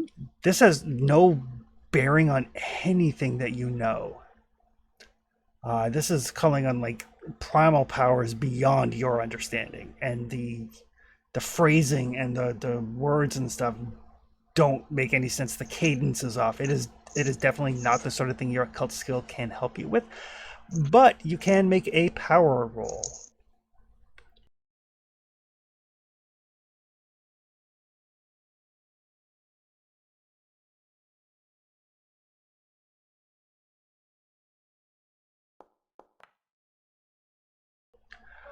Oh, Wow.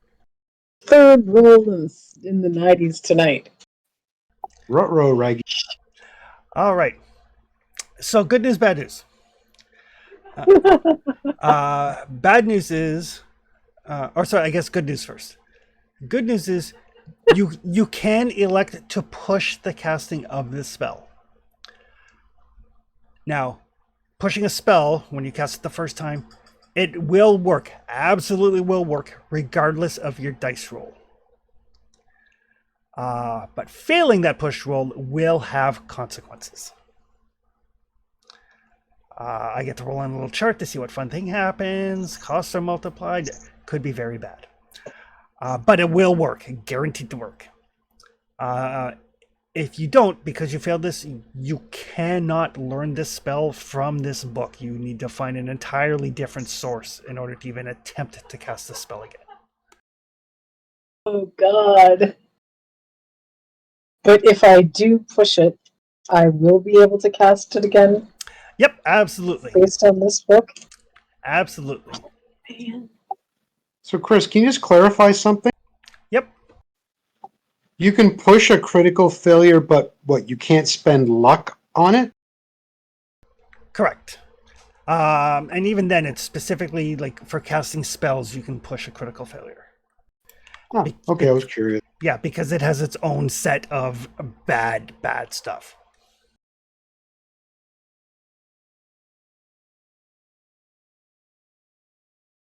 Well, I don't know if we'll ever find another book that has this in it. So I'm going to push it.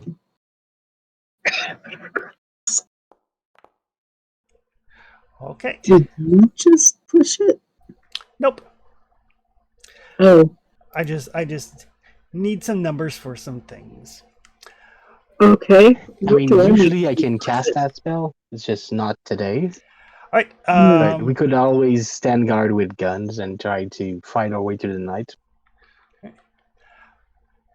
So you can make that power roll again. Oh, I just roll power again? Yep. Okay.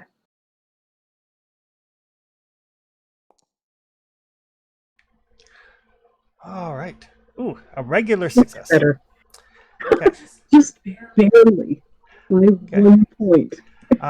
So that means you avoid the worst of the bad stuff. Good. So you do need to pay for the casting of the spell, which I will add onto your character sheet here.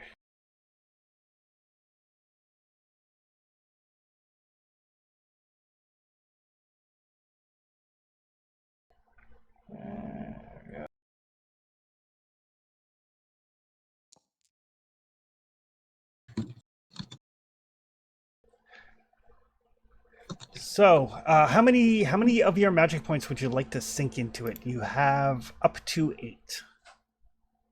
A minute ago I had 8. Now I have 7. Yeah, it's because it automatically spends 1, and then you can spend up to Okay. 8. The more that you spend, the stronger the barrier. How fast do magic points come back? 1 per hour. Oh. Uh, 1 per hour? Yep. And how Basically long means has that this this shield? steam. How long has this shield stayed up in the past? It's a between 5 and 9 or 5 and 8 hours. Okay. I will. I will put 7 in it. Okay. Since that's all I've got left.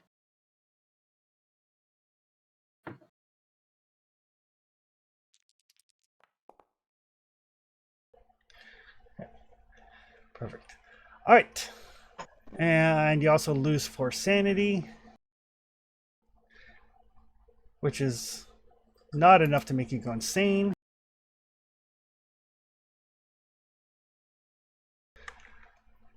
All right. And roll me a d8.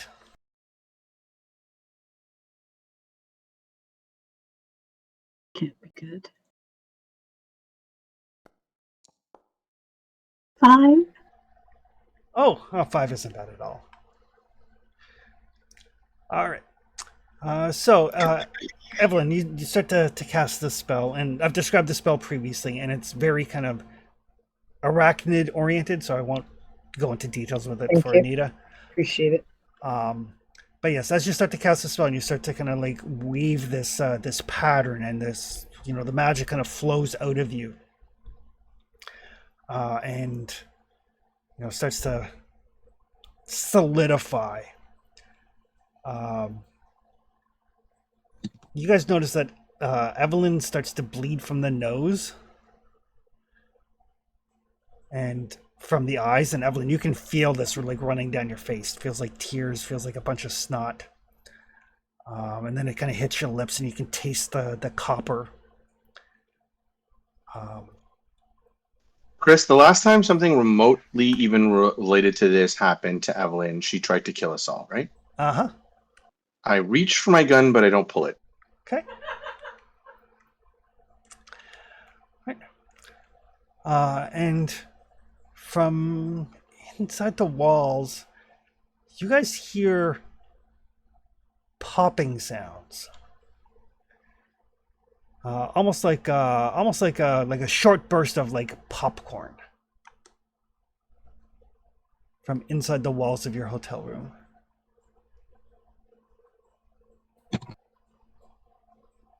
And then the shield kind of locks into place. For those of you who are not casting a ritual, since most of you, especially Alvin and Miles, since you guys are both very observant, both of you can give me spot hidden rolls.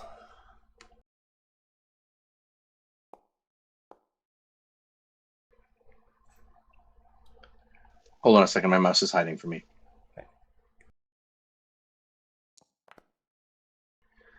Right. So yeah, so both of you are kind of watching this, and you're like, you know, the hairs on the back of your neck are starting to stand up as this magical energy builds and builds and builds. And both of you notice, like, you see like a little cockroach like scurrying across the floor, and then it just kind of goes pop and explodes.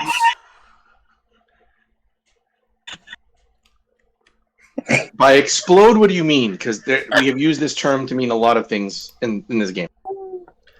I mean literally explode. Like if it was a bigger animal, it might have gotten goop all over the place.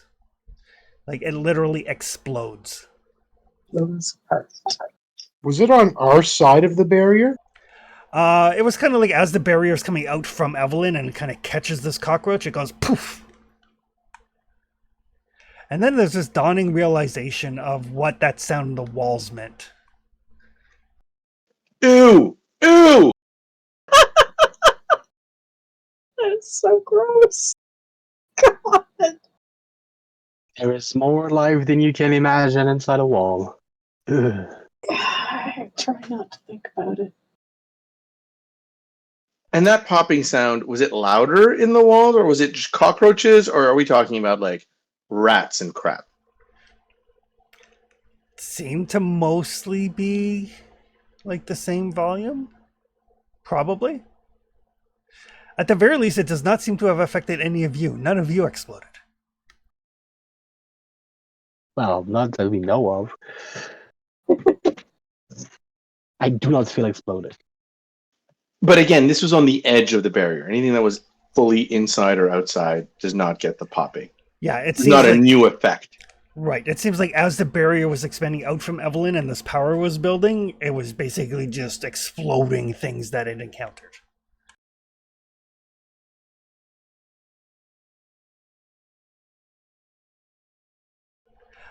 But then the barrier locks into place.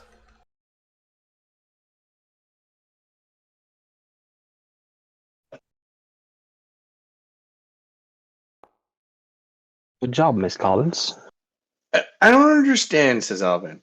We were in the next to her. We were in the way of that barrier. Someone explain this to me. Ah, Woman will tip her head back and sort of reach blindly outwards, since everything she can see is kind of tinted red right now. Could someone hand me a cloth or a and I'll tissue or bring something? my I'll bring my handkerchief and give it to Miss Thank Collins you.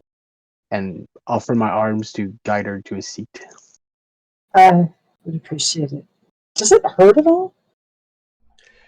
Usually no, but I've seen side effect of using those things of different nature. Yeah, sometimes First the time, side effects are on other people. I look distinctly at Miss Collins. uh, Miss oh, Collins can't look back right now.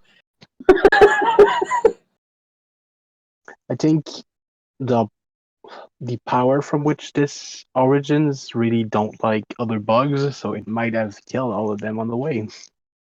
Oh, that's good.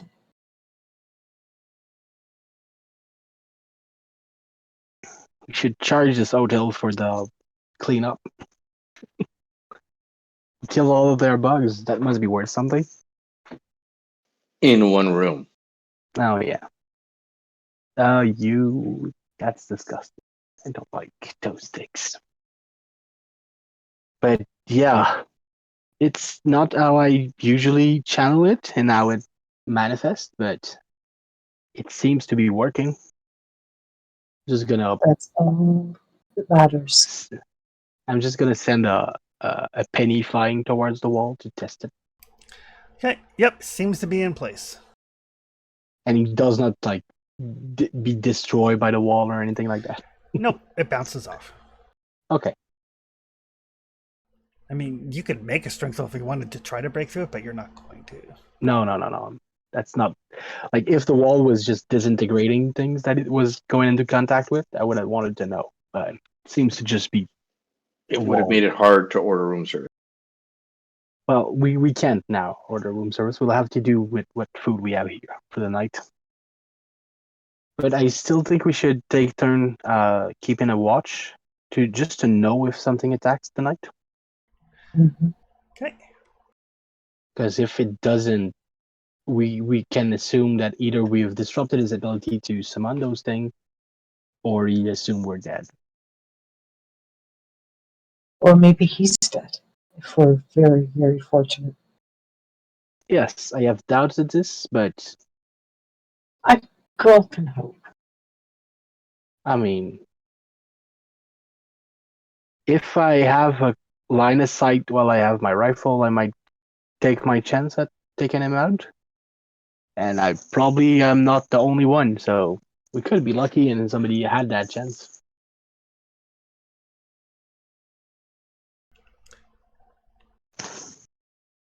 So we're just gonna take turn keeping guard for the night. Alright. Just to know if the beast comes back. The night passes uneventfully. I cheer in the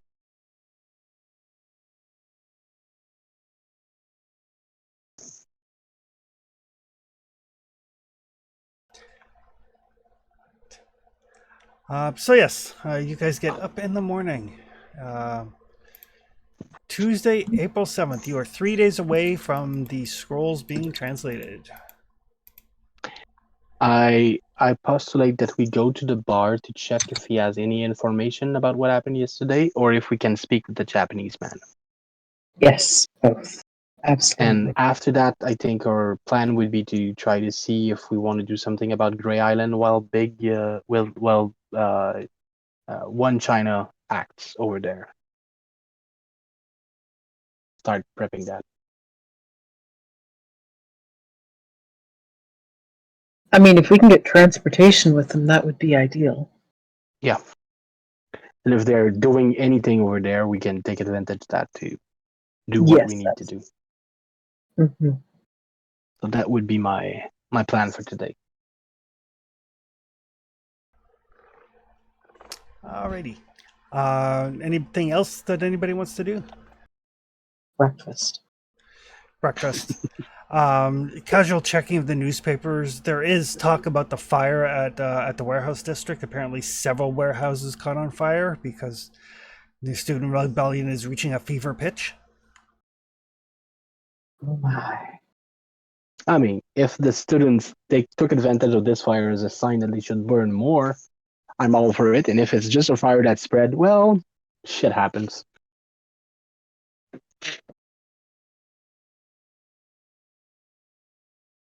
I mean, it's hard. Is there any loss of life that has been listed? Nothing out of the usual. It's one of those Usual for a fire that consumed multiple buildings? I don't like. Can you I be know, just a little bit more specific? Just usual for Shanghai. Like everybody gets killed every day. Just usual for Shanghai. Like it's the violence is at such a point that it's commonplace. So it's 5 people died, but nobody's making a big deal out of it. When you guys first arrived here, you literally saw the cops gun somebody down in the street and nobody cared. So there are deaths, there is violence, but it's just part of the news cycle, really. Kind of like being in the U.S. in 2023. Fair, however, there is a difference between people die and a difference between we lit buildings on fire and we killed people. Yeah, we're responsible for those deaths. Yeah. There are deaths attributed to the fires. Whether it was the fire in Ho Fang's warehouse or one of the other fires that happened, you guys are unsure. It's basically all kind of lumped together under, deaths attributed to student violence. So I don't know whether I feel guilty or not. Great. Yeah. That's a completely different level of angst. Yep.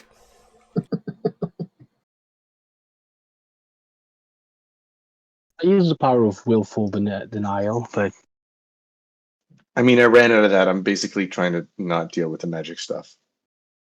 oh yeah, that's honestly a good moral point to stand on.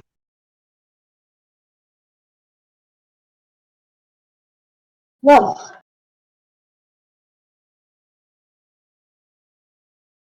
that's sobering news. We should have a drink, I think.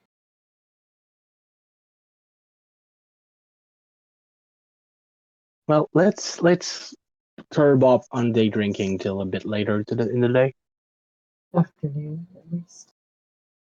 just in case you I channel the power of Luther. Luther again.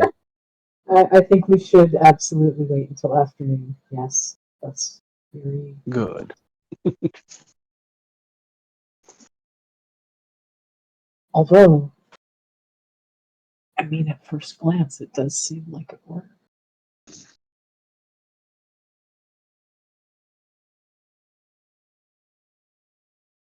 At first glance. Yeah.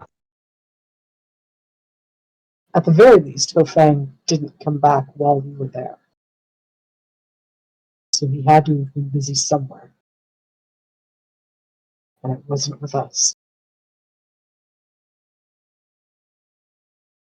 And there was no monster last night.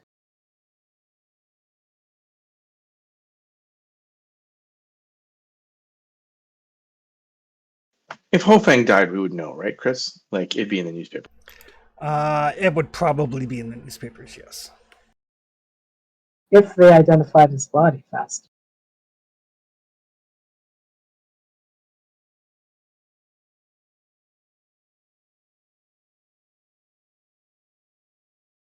But, Bar, now that we've had some breakfast and newspaper,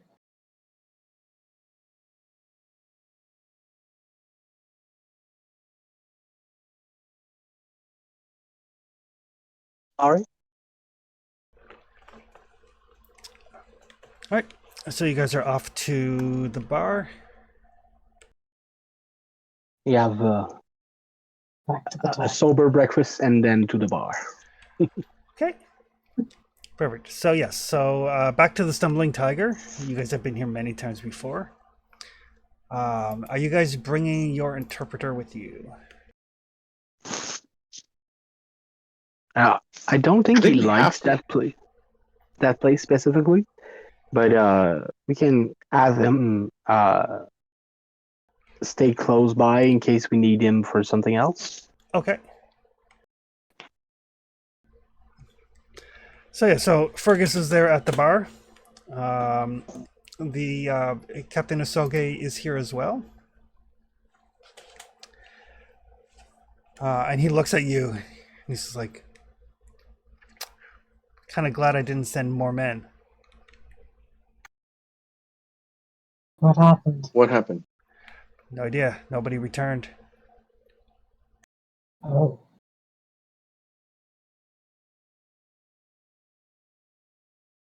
That's ominous. So Did you get the information you needed from Jack? I talked to Jack. I got what I needed. We worked out a deal. Beforehand? I got enough beforehand.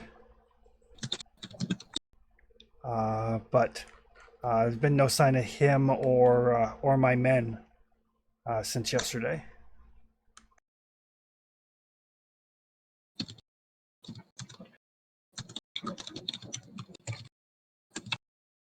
And any ruckus at Ofang's estate that you've heard of? Student uprising. I think that was the distraction that that Brady organized. Possible, yeah. But I mean, at his estate, like his home, where. Nothing that I'm aware of. Nothing that made the papers. Okay. But if there was something that happened on his estate grounds, it wouldn't get reported unless he let it be reported. Okay. So yeah, so now I'm down a couple of men, but I did get the information that I need. So there's that. And he kind of like raises the glass.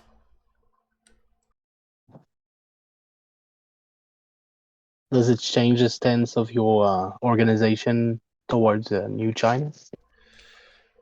Oh, they're untrained, they're undisciplined. More bark than bite.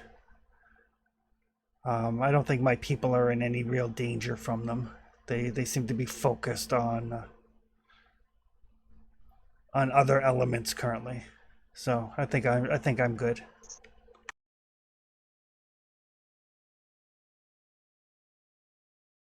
Did you have any further interest in Mr. Hofang?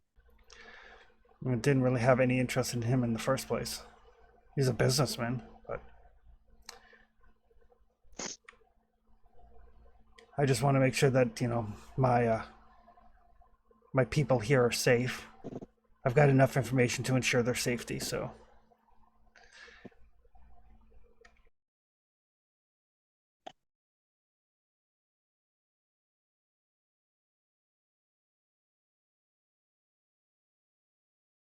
Hmm.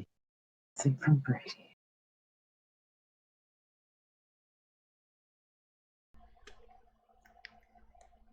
So, what about you? Did you get what you needed?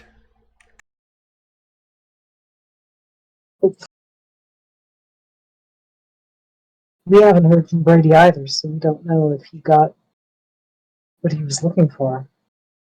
He managed to find his lady or not. I mean, he's a slippery son of a bitch, so maybe he played us all.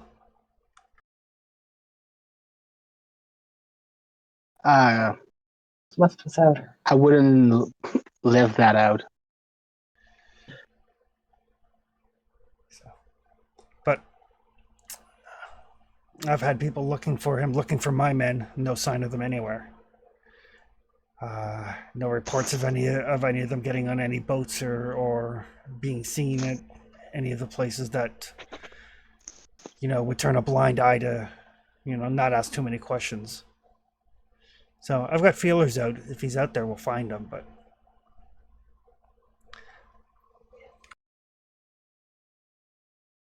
He died on his property.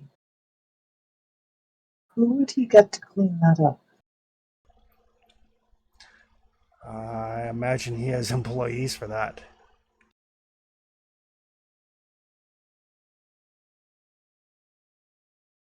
All right, then. I mean, everything Hofang does is internal.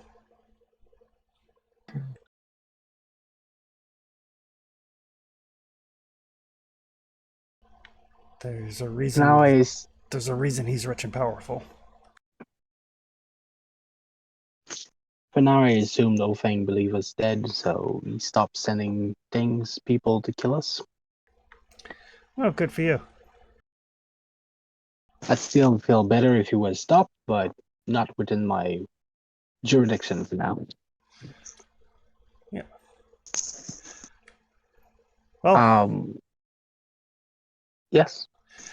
Well, good luck with that. Yeah. I'm sure many people have tried. It's a pleasure doing business with you, Captain. Seems harder than one might imagine. And he'll kind of like tip the glass to you, take a drink. Say like, I've been up for 36 hours now. I'm going to go get some sleep. Good luck with your future endeavors. On to yours. And he'll make his way out of the bar.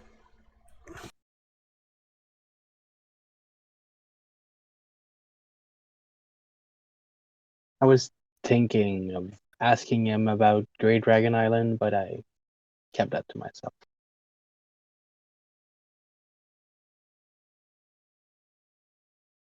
Don't know if the Japanese have an interest for that place, or for whatever's happening over there.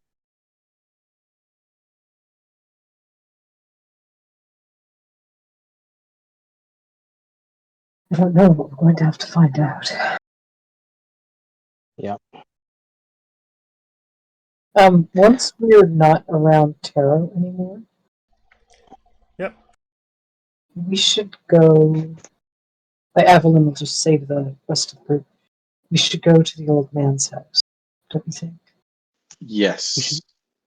Make sure If that everything's anyone okay would there. know, if anyone would know anything, it would be him. I think. I didn't understand. Which house would you want us to go? The old man who's doing the translation. Oh yeah, definitely. That would have been my suggestion. Great Trying to minds think alike. grasp what's happening.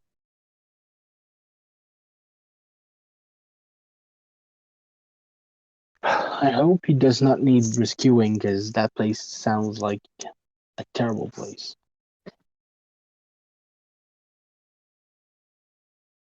I can certainly see why Mr. Brady wanted his lady live out of there.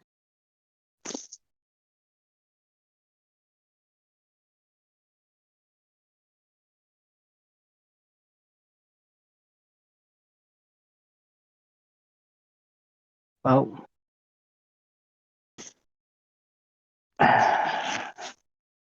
let's go see translator friend, and we can try to plan from there. All right. Well, while we're at the bar, we can as well like ask the barman if he heard any rumor about what happened at Ofang's estate. It's quiet. Nobody's saying anything. But everyone knows something happened. Everybody knows. I'd like to think that that Jack was successful. I think he deserved that. But people don't always get what they deserve. Yeah. Since he's still looking for the scroll, I think he might have. If he got him, Jack might still be alive. But I'd like to know before we try anything. Oh, definitely. If I do hear anything, I'll see what I can do to let you know. But Please.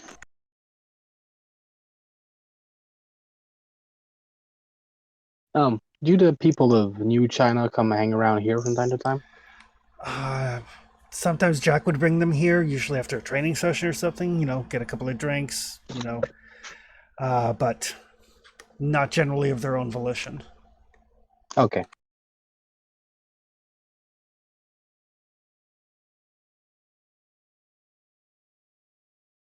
Jack told me something about something they were planning, and I was trying to get a bit of info into that. Yeah, Jack was the only contact I had with them. Yeah. Same. Oh, thanks. Right.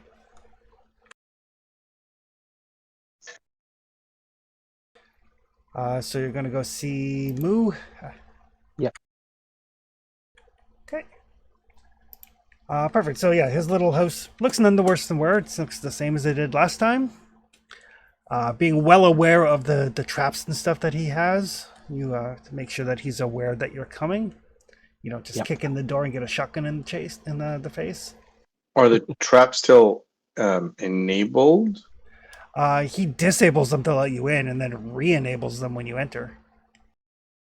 Mm-hmm. One can never be too sure.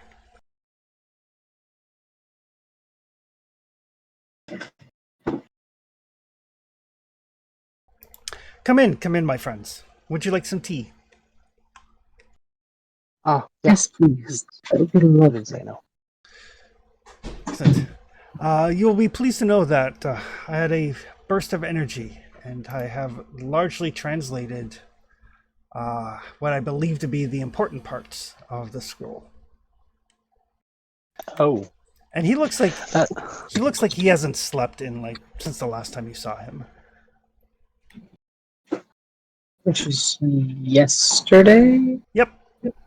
But he's like 69, so when he doesn't sleep, it's noticeable.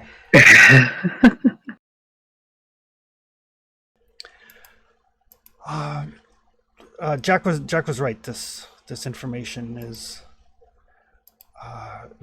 key to many things. And he pours you some tea.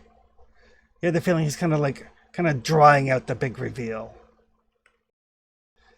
He's a scholar. He doesn't get to do this sort of thing very often. I totally get it, and I don't steal his thunder.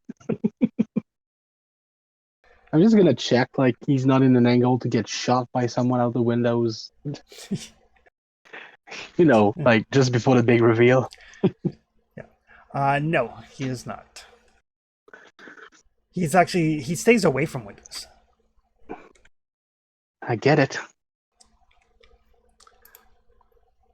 So, I don't know what all Jack told you, but I assume he told you what he told to me about his friend Roger, and how Roger had gone insane and climbed a pyramid, broke something. And he kind of goes into the back room, and he comes back with this piece of stone, probably about a good like 6 inches by 4 inches rectangular and very obviously broken, very obviously half of something. This is the piece of that stone that Roger broke that Jack recovered. He said that I was to pass it on to you. That he had done as much as he could and as much as he wanted to, and that it cost him too much. But he thought that you would perhaps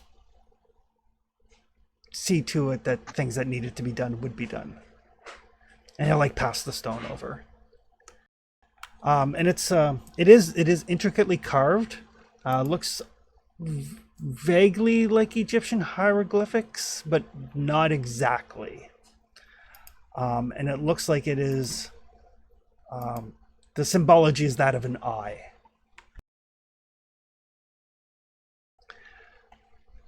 This item, referred to in the 7 cryptical books of San, and undoubtedly other things out there, is referred to as the Eye of Light and Darkness. It is a powerful seal. The scrolls refer to it as a chain of the gods, used to seal away a great evil. Wait, he's giving us the eye, actual eye. He's giving you half of it, the half that he has. Does having the half mean that that it's broken because it's now in 2 halves?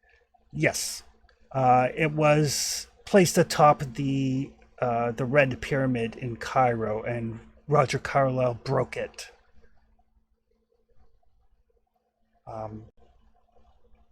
Jack recovered half. The other half, I imagine, is still in Egypt. Without the other half, you cannot recreate the eye. We need to know what it looks like. But if you find the other half, and Jack had an idea that perhaps some antique dealers in Cairo may know of it, the eye can be recreated and the seal reformed.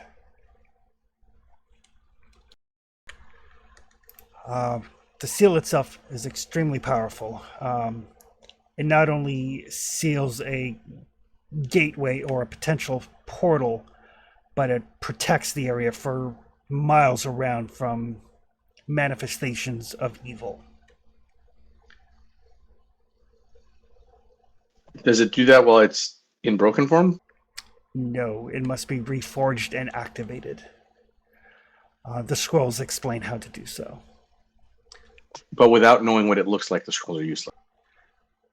Exactly. I need to find the other piece. And he kind of like unfolds the scroll and he shows you this part that looks like a pictogram. And when you look at it, for anybody who's trained in navigation or survival, can give me a roll. Or astrology or astronomy.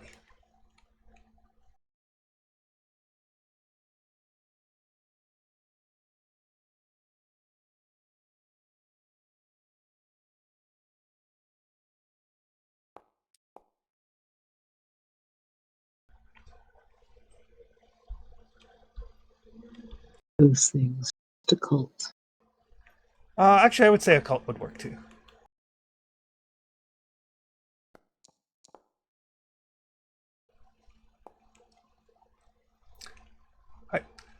So it looks vaguely to Evelyn and Dr. Carter, this diagram in the scroll. It's a series of dots, but the way that they're set out separate from the Chinese text of the scroll, it looks almost like if you connect the dots, it looks like a constellation. Not any constellation you recognize, but it looks like a constellation. Hmm. Um, Odd. yes, you see it too. Yes. Hmm. It looks like stars, right? Looks looks like a constellation, but an unknown constellation.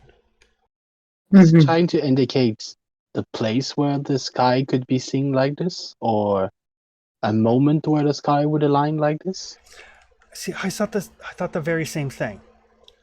And then I was thinking that Roger broke this in Egypt, in Cairo. Yes.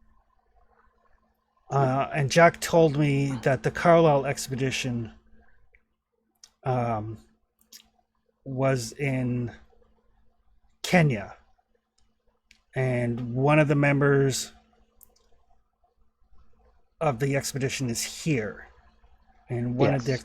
and as he's doing this, he kind of draws out like a sheet of paper and kind of draws out the diagram, and he kind of like pulls over a map and he lays it down and he kind of rotates it, and those points line up with Kenya, Cairo, Shanghai, and Australia.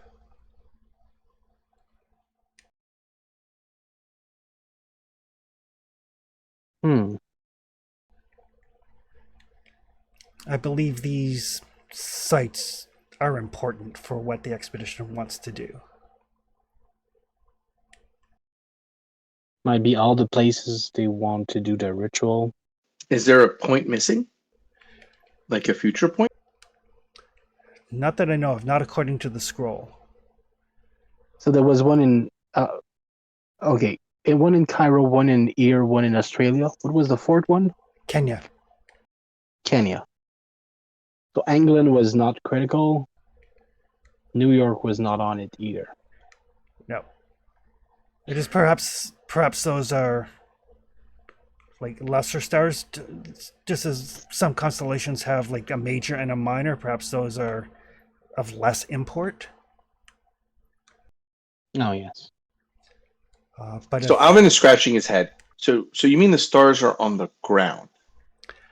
they're represented, I believe that perhaps these locations are. And he'll look at Evelyn and Dr. Carter since they seem to be like a little quicker Yeah, on the Alvin. uptake. Alvin is like, what the fuck is going on? It's possible that these may be points of power, similar to a ley line. Places where the ritual would need to be performed to bring forth their god. They would need to have a means to orchestrate performing the ritual at the same time, I believe, which I don't know how they would do over great distances. Clocks. We know that. Yeah. They had clocks set out at all at the Greenwich time. Ingenious.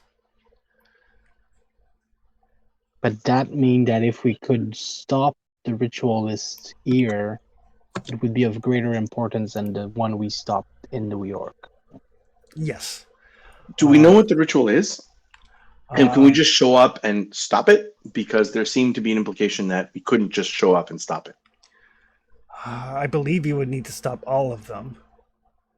And that doesn't stop the power from flowing through. I believe our best option is to reforge the Eye of Light and Darkness. And Is they kind of want to break the dam of this energy from another world in a controlled way that they can channel and harvest. If we stop the ritual, the dam is still broken. It just goes everywhere. exactly. So I believe both would be necessary. Doing one without the other. If you reforge the eye, but the cult is still active, they will undoubtedly find a lesser location, perhaps New York, perhaps London, perhaps others. The cult is very widespread. If the cults are not stopped, they will find other locations. But if the energy is not stopped from bleeding through, then it will be widely dispersed. I don't believe it'll be as devastating as Jack believed, but Well, the scrolls indicate that hundreds of thousands of people have died before. The two main actors of the cult in Shanghai is Ofeng and White Viper. Yes. We also have one of the member of the expedition that is in mental institution in Hong Kong, I think. Roger. Roger. We could go see him. Maybe he has information that could help us. It's possible. My understanding from Jack was that Roger was not lucid, but Jack left him there some time ago. So perhaps perhaps treatment has been successful. Hopefully. We know that the White Viper is currently making plans towards the island of the Great Dragon. His boat probably left for there yesterday. Oh, it's possible that is where they're doing their ritual. Would Ofeng go there too? Perhaps. If so, it would be extremely dangerous. Yes. And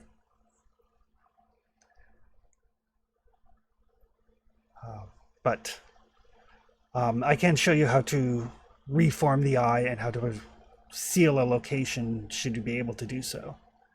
Yes. The cost will be tremendous to one's soul. And it does require... Sorry, before we get into what it requires, what do you mean by tremendous to one's soul? The ritual is quite powerful. It will take a lot out of you. It is recommended that it be performed by a group. You can share the weight of a ritual among the different participants. Exactly. It drains you to do those things, but you can pay the price together. Exactly. And it may not be possible to seal each location even with the eye. The cost may be too much. But if we don't seal any, things will be most dire. The ritual will also... ultimately, if the four ritual point were sealed, it would be the strongest we could get it. Yes. And the ritual does require the blood of one who is not tainted by knowledge. What does that mean? Looks over it. Evelyn looks over at Alvin. Just kind of glances at him. Glances over at Dr. Carter. Glances at Alvin again. How much blood does that ask for? Like a drop or a bucket? A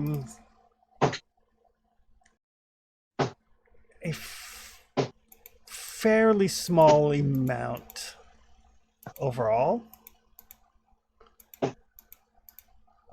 It requires...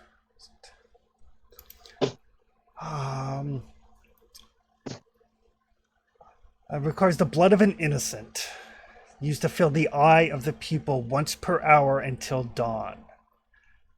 My calculations are that it would take a few ounces. But it must be someone who is untouched by the true nature of reality. Yeah. Now, at least it's like I saw lots of ritual ask for life. This rules all of us out, doesn't it? Mostly. Alvin says innocently. Mostly, answers Dr. Scott. They mostly come out at night. Yeah. So the eye itself must be worked into a hard natural substance such as stone, granite. So the eye isn't a thing; it's a symbol. Oh, I get it now. Yes, it's like the symbol I learned to seal a portal. The elder sign. Excellent. I was to ask because whoever leads the ritual needs to know how to perform that. Okay. It's like Uh, a stronger version of the Yoda sign. Yes.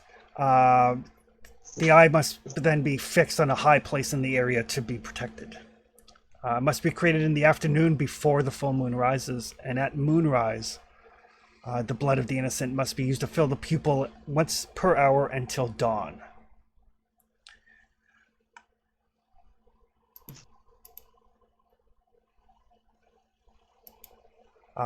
Does it need to be carved a certain size? No, it does not. I Don't was just overdo it carving it. because the pupil is going to be huge and you don't want to have to put that much And blood. that's why I was thinking, let's not make this any bigger than, say, the palm of your hand. Because that could be horrifying. Oh, yeah. Let's keep it simple. And Efficiency. what happens? What happens? So this pupil, this eye closes the rift, and we need one of them or four of them to close the locations. And In then a perfect world, we'd need 4 of them, but that might ask too much of us. The more we do, the better it is. Correct. And then what happens to the eyes we make? So They can just be snapped in two? So when you have successfully created the eye, it weakens the ancients and minions of the outer gods of Nyarlathotep and his ilk. It protects an area of 10 miles in diameter. 10-mile radius. Right. So imagine I put it in, he looks at anything, at this table. Like I scratch it into this table. And we do the ritual and it works. The table happens is if not a someone- natural surface. It's not a natural surface? It is a table. Right, but it's made of wood. I would not want to risk my life on that particular interpretation, but what do I know? I am merely a scholar. Right. So, okay, what do you mean by a natural surface? Let's say we have a stone and we put it on the table. Yes. The table is not high enough. It must be placed someplace high for maximum effect. Right. But then we just leave it there? Someone just knock it over and it falls down and breaks in two? Isn't that the problem that just happened? Well, it needs to be affixed to a thing, much as it was to the pyramid. And without knowledge of the ritual to create the eye, it cannot be found. So it's invisible? Except to those who create it. Which is why we cannot let the scroll fall into Ho Fang's hands. Because as soon as he knows the ritual, he can find it. Yes. Wait a minute. Does that mean that there's possibly 3 other eyes out there that are currently in place that he can't find because he doesn't know the ritual? It's possible.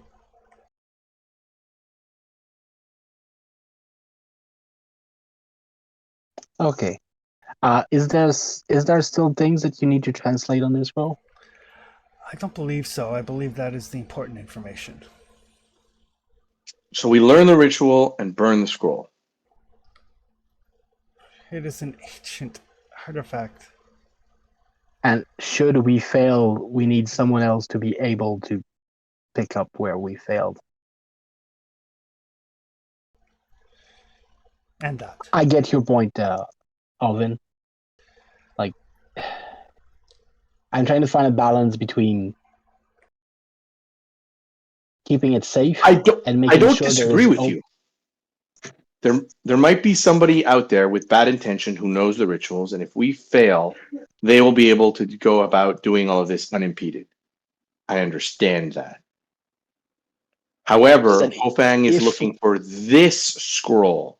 And, we need to get that scroll as far away from Ofeng as we can.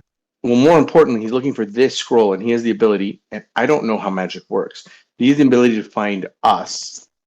So he could potentially describe the scroll, and whatever's out there is going to eventually try to get this scroll or lead him to it eventually.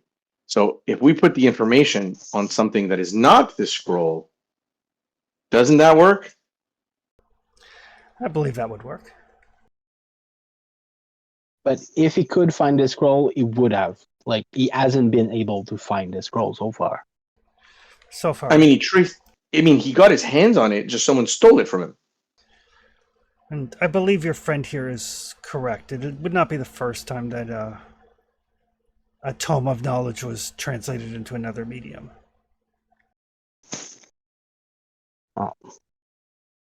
We'll make sure to do as good a translation as we can. Because I'm just worried that if we fail, somebody else need to take up the torch and keep at it to close that. So we need to make sure that if someone has to go after us, he's able to. Yes. I can certainly transcribe the ritual for the formation of the eye into another thing, and as your friend suggests, perhaps destroying the scroll, as much as it pains me, is the best course. At least then Hofang will not know what new form to look for.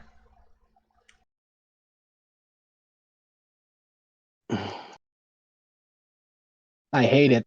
I want to make that clear, but yeah, that's probably the best way to do it. Well, perhaps think of it If this we- way. If this scroll were to fall into the wrong hands, then the scroll being destroyed would be the least of our concerns. Yes. If we could find a way to stop Ofang, that would impede a lot the ritual that could be done around here. Well, I believe Hofang is. I mean- He's a man like any other. I mean, Knowledgeable. we don't need to hurt him. We just need to change his clock by like an hour.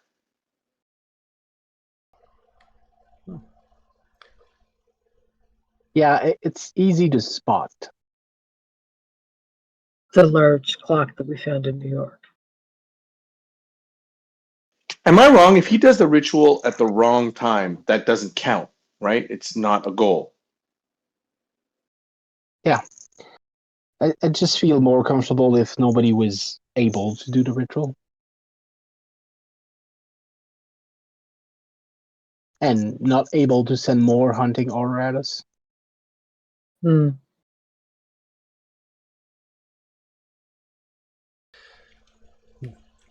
I would suggest an ambush with a shotgun, but I'm a crotchety old man.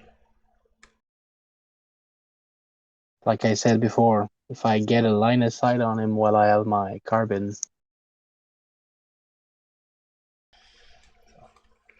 I'll take that chance. But I will start to work on transcribing the information for the ritual. Thanks. Do any of you wish to stay here to learn it as I transcribe it, so I don't have Yeah. to teach you more than once? Yes, please. I think we should. Um, Maybe not. Not have you heard about Jack? or Miles. Sorry, Evelyn. I was just saying that we shouldn't. Alvin and Miles shouldn't learn the ritual. Possibly safer, yes. Fine by me. Yeah, I wasn't going to argue.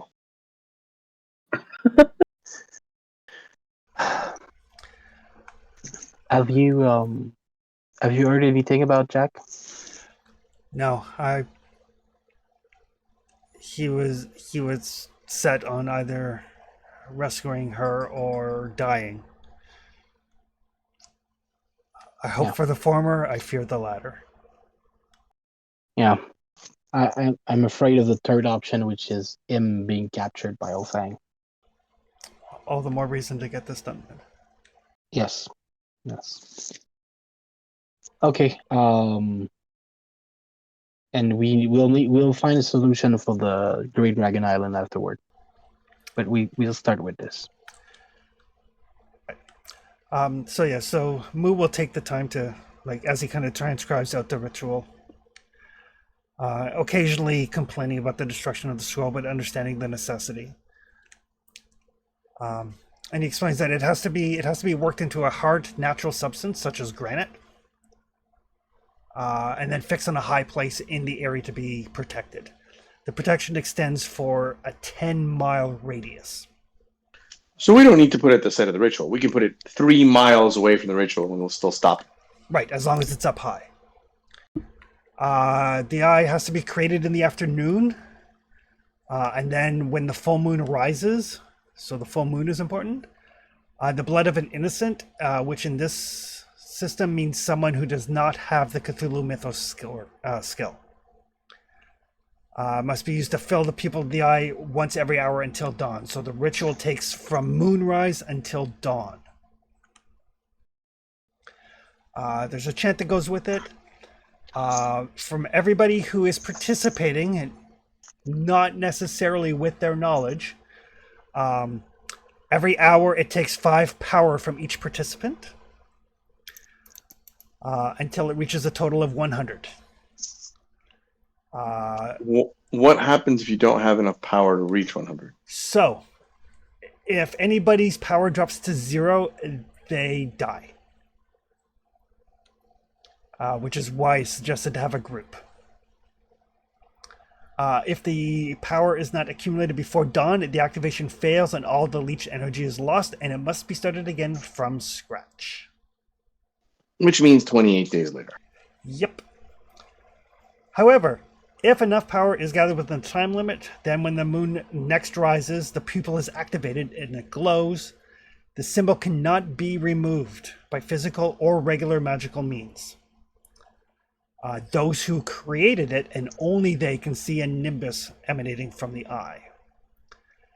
It greatly weakens agents, monsters, and minions of the Great Old Ones. Any of those who entered the area protects lose power, and when they lose all of their power, they disintegrate. Wait, so hold on a second here. After it's cast, it's not active for another month, or for 24 hours until the moon rises again? Well, like 12 hours or so, but yes. Okay. And I just does wanted the to make power sure it come wasn't the back new at moon. some point? Pardon? Does the power come back at some point? No. Oh, it's permanent power loss. It's permanent power loss. There are ways to raise your power. It usually recalls doing nasty things that, using magic to kill eating other the power people. Yeah, there are and ways. take their power. There are ways. But no, it sucks your soul to power it, which is why he's saying get a bunch of people. Yeah, best world, we're 20 people, it takes 5 from everyone, and then we're done. Okay. Oh, and as he's like finishing off the transcription and finishing teaching people, he's like, oh, that's important. I had not gotten this far before. And he'll look at Alvin and say, you were very, very correct. In order to destroy the eye once created, they must reverse engineer the specific spell used to fashion it. So, an eye created with this version of the spell that I am transcribing for you can only be destroyed by someone using this version of the spell and reverse engineering it. So destroying this to keep it out of hands, that is an excellent call. You are most astute. Still need to have a copy that we can pass on to others if we fail to complete it. Hold on. How modifiable are these things? I mean, if this version assumes that there are multiple versions. There are undoubtedly others. Okay. So does that mean we can change this one? I don't know, by adding coffee grinds or something. So change it just a little bit so it still works. But then we have the only version for ours. So someone who gets another copy of this scroll, or that was translated, I don't know, 1,000 years ago or something, still wouldn't match ours. I would not recommend throwing coffee grounds into an arcane. Well, I mean, that was an example. It could be, I don't know, chicken I feet. understand. I don't know. I understand where you're going with that, Alvin, but I don't think any of us has enough understanding of this kind of magic to make a change that would still work, but would change it enough for it to apply. But I get where you're going with that, but I don't think for now we have the skills to do that. But I understand where you want to go with it. We'll need to look deeper into that. I believe it was. I would like to say it couldn't hurt. I feel like I would be wrong. I don't understand these things, but when you tell me this version versus another version, that means they can't all be the same. That means somewhere along the line something changed. And I know in my line of business, people trip up because they think they're doing the same thing over and over again, and they make slight changes to how they do things, like their patterns or so on and so forth. So I don't know if we add an extra eyelash to the eye. I don't know. But to me, it sounds like it's different. So For us to do something like that, we would need to find another version of this same spell and see what they have in common and how they work together. I will And leave this again, up to you guys. Just keep it in mind for the future. Yes. But and he kind of like, after many hours, he finishes kind of transcribing it and finishes teaching. So both Evelyn and Dr. Carter are capable of casting the ritual. Since it's going to take lots of hours for the translation and the teaching, at some point, I'm going to take a break to go speak with Lee. Okay. Just give him officially the rest of his day, so he doesn't wait for us while we wait for the translation. Excellent. Thank you, sir. And I'll ask him tomorrow if he could try to find a blacksmith or something like that to order me the specifics, and I'm gonna hand them over a paper with what I need for knives. Okay. I will see what I can do, sir. Out of same specific as last time, so it's need to be out of pure material, so only iron, for example. And I'll ask him to order me 4 of those. He's at the point where he just kind of nods and agrees with whatever crazy stuff you guys are asking him to do because you pay him well. Oh, yeah. This is going to be one of those crazy things where it's not going to work and someone's going to say this was made in China. Oh, yeah. And I push a lot on that. It needs to be made of a single metal. Like, I'm asking for iron, but if it's easier to have them made out of silver, go for it. I will see what I can do. I need to make sure they're pure. But for today, you got a day off. Thank you. I'll make more than one because the last time I used one, it exploded and disappeared. So we will teach people the ritual. Let's say, if you can find the other half of the eye, you should be able to perform this without contacting me. You should be able to do this on your own. And he goes through to make sure that both Evelyn and Dr. Carter understand like the proper words to chant, the right cadence, all of that sort of thing. Very exacting. It's very mathematical in many ways. Chris, a very disturbing thought has gone through Alvin's head.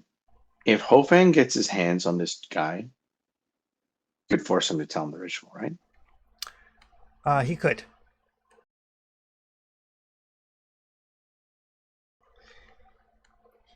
Once the scroll is transcribed and the scroll is destroyed, then he's the only one. And yeah, that's an entirely possible thing.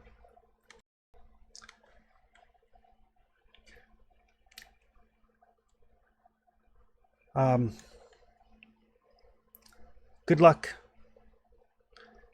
Is there anything else that you need of me? If not, I think I may do what Jack did and find relatives to visit outside the city. I don't want to ask or guide to translate some things. Could I ask you to check up some notes for me? I suppose after I've gotten some rest.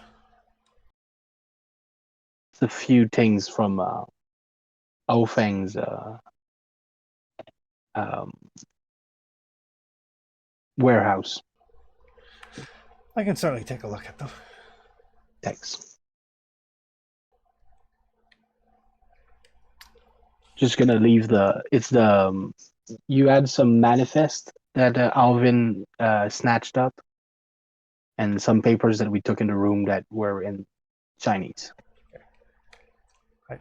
Those he'll just kind of glance over and say, those are business papers.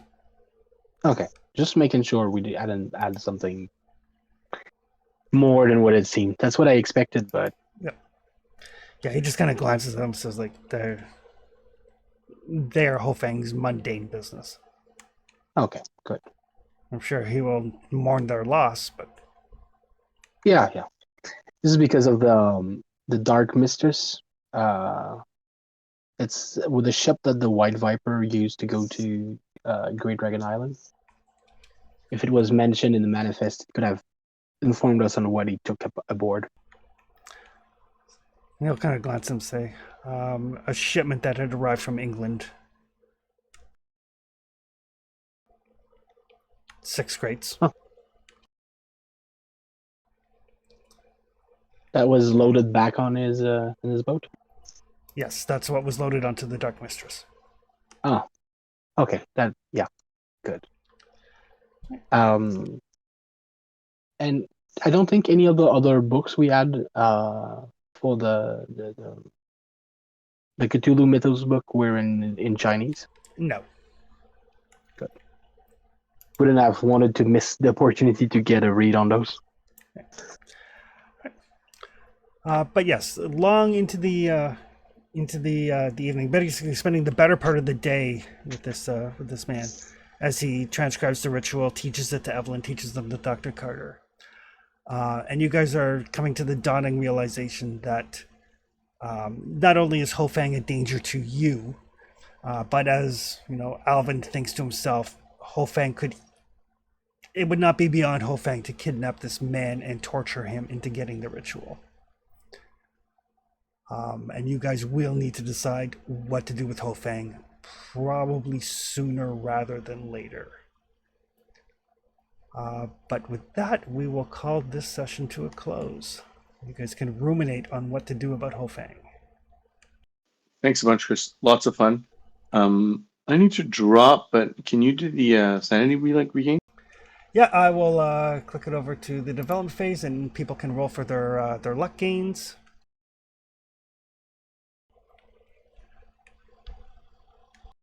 Sorry, I pushed development phase. Could you reset my law spot hidden stuff again?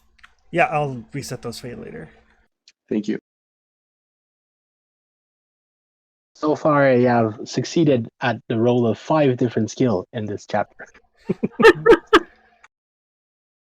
Without using luck. I did 2 demolition roll, but the 2 demolition roll I did successfully needed luck.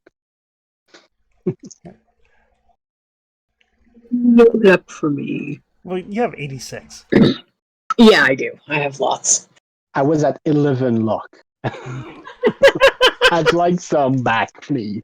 Yeah, Alright. you need as much as possible. And also, 9 points. Holy shit, dude.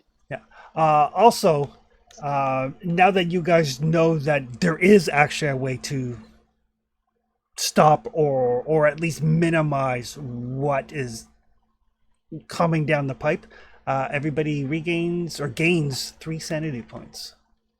Yay. Ooh. Exotic. I don't think I can change that though. At least not Not while while in we're that in the development development phase. phase. Yeah, we can't change right. All right, Yeah. I will go into the characters and add that on to people.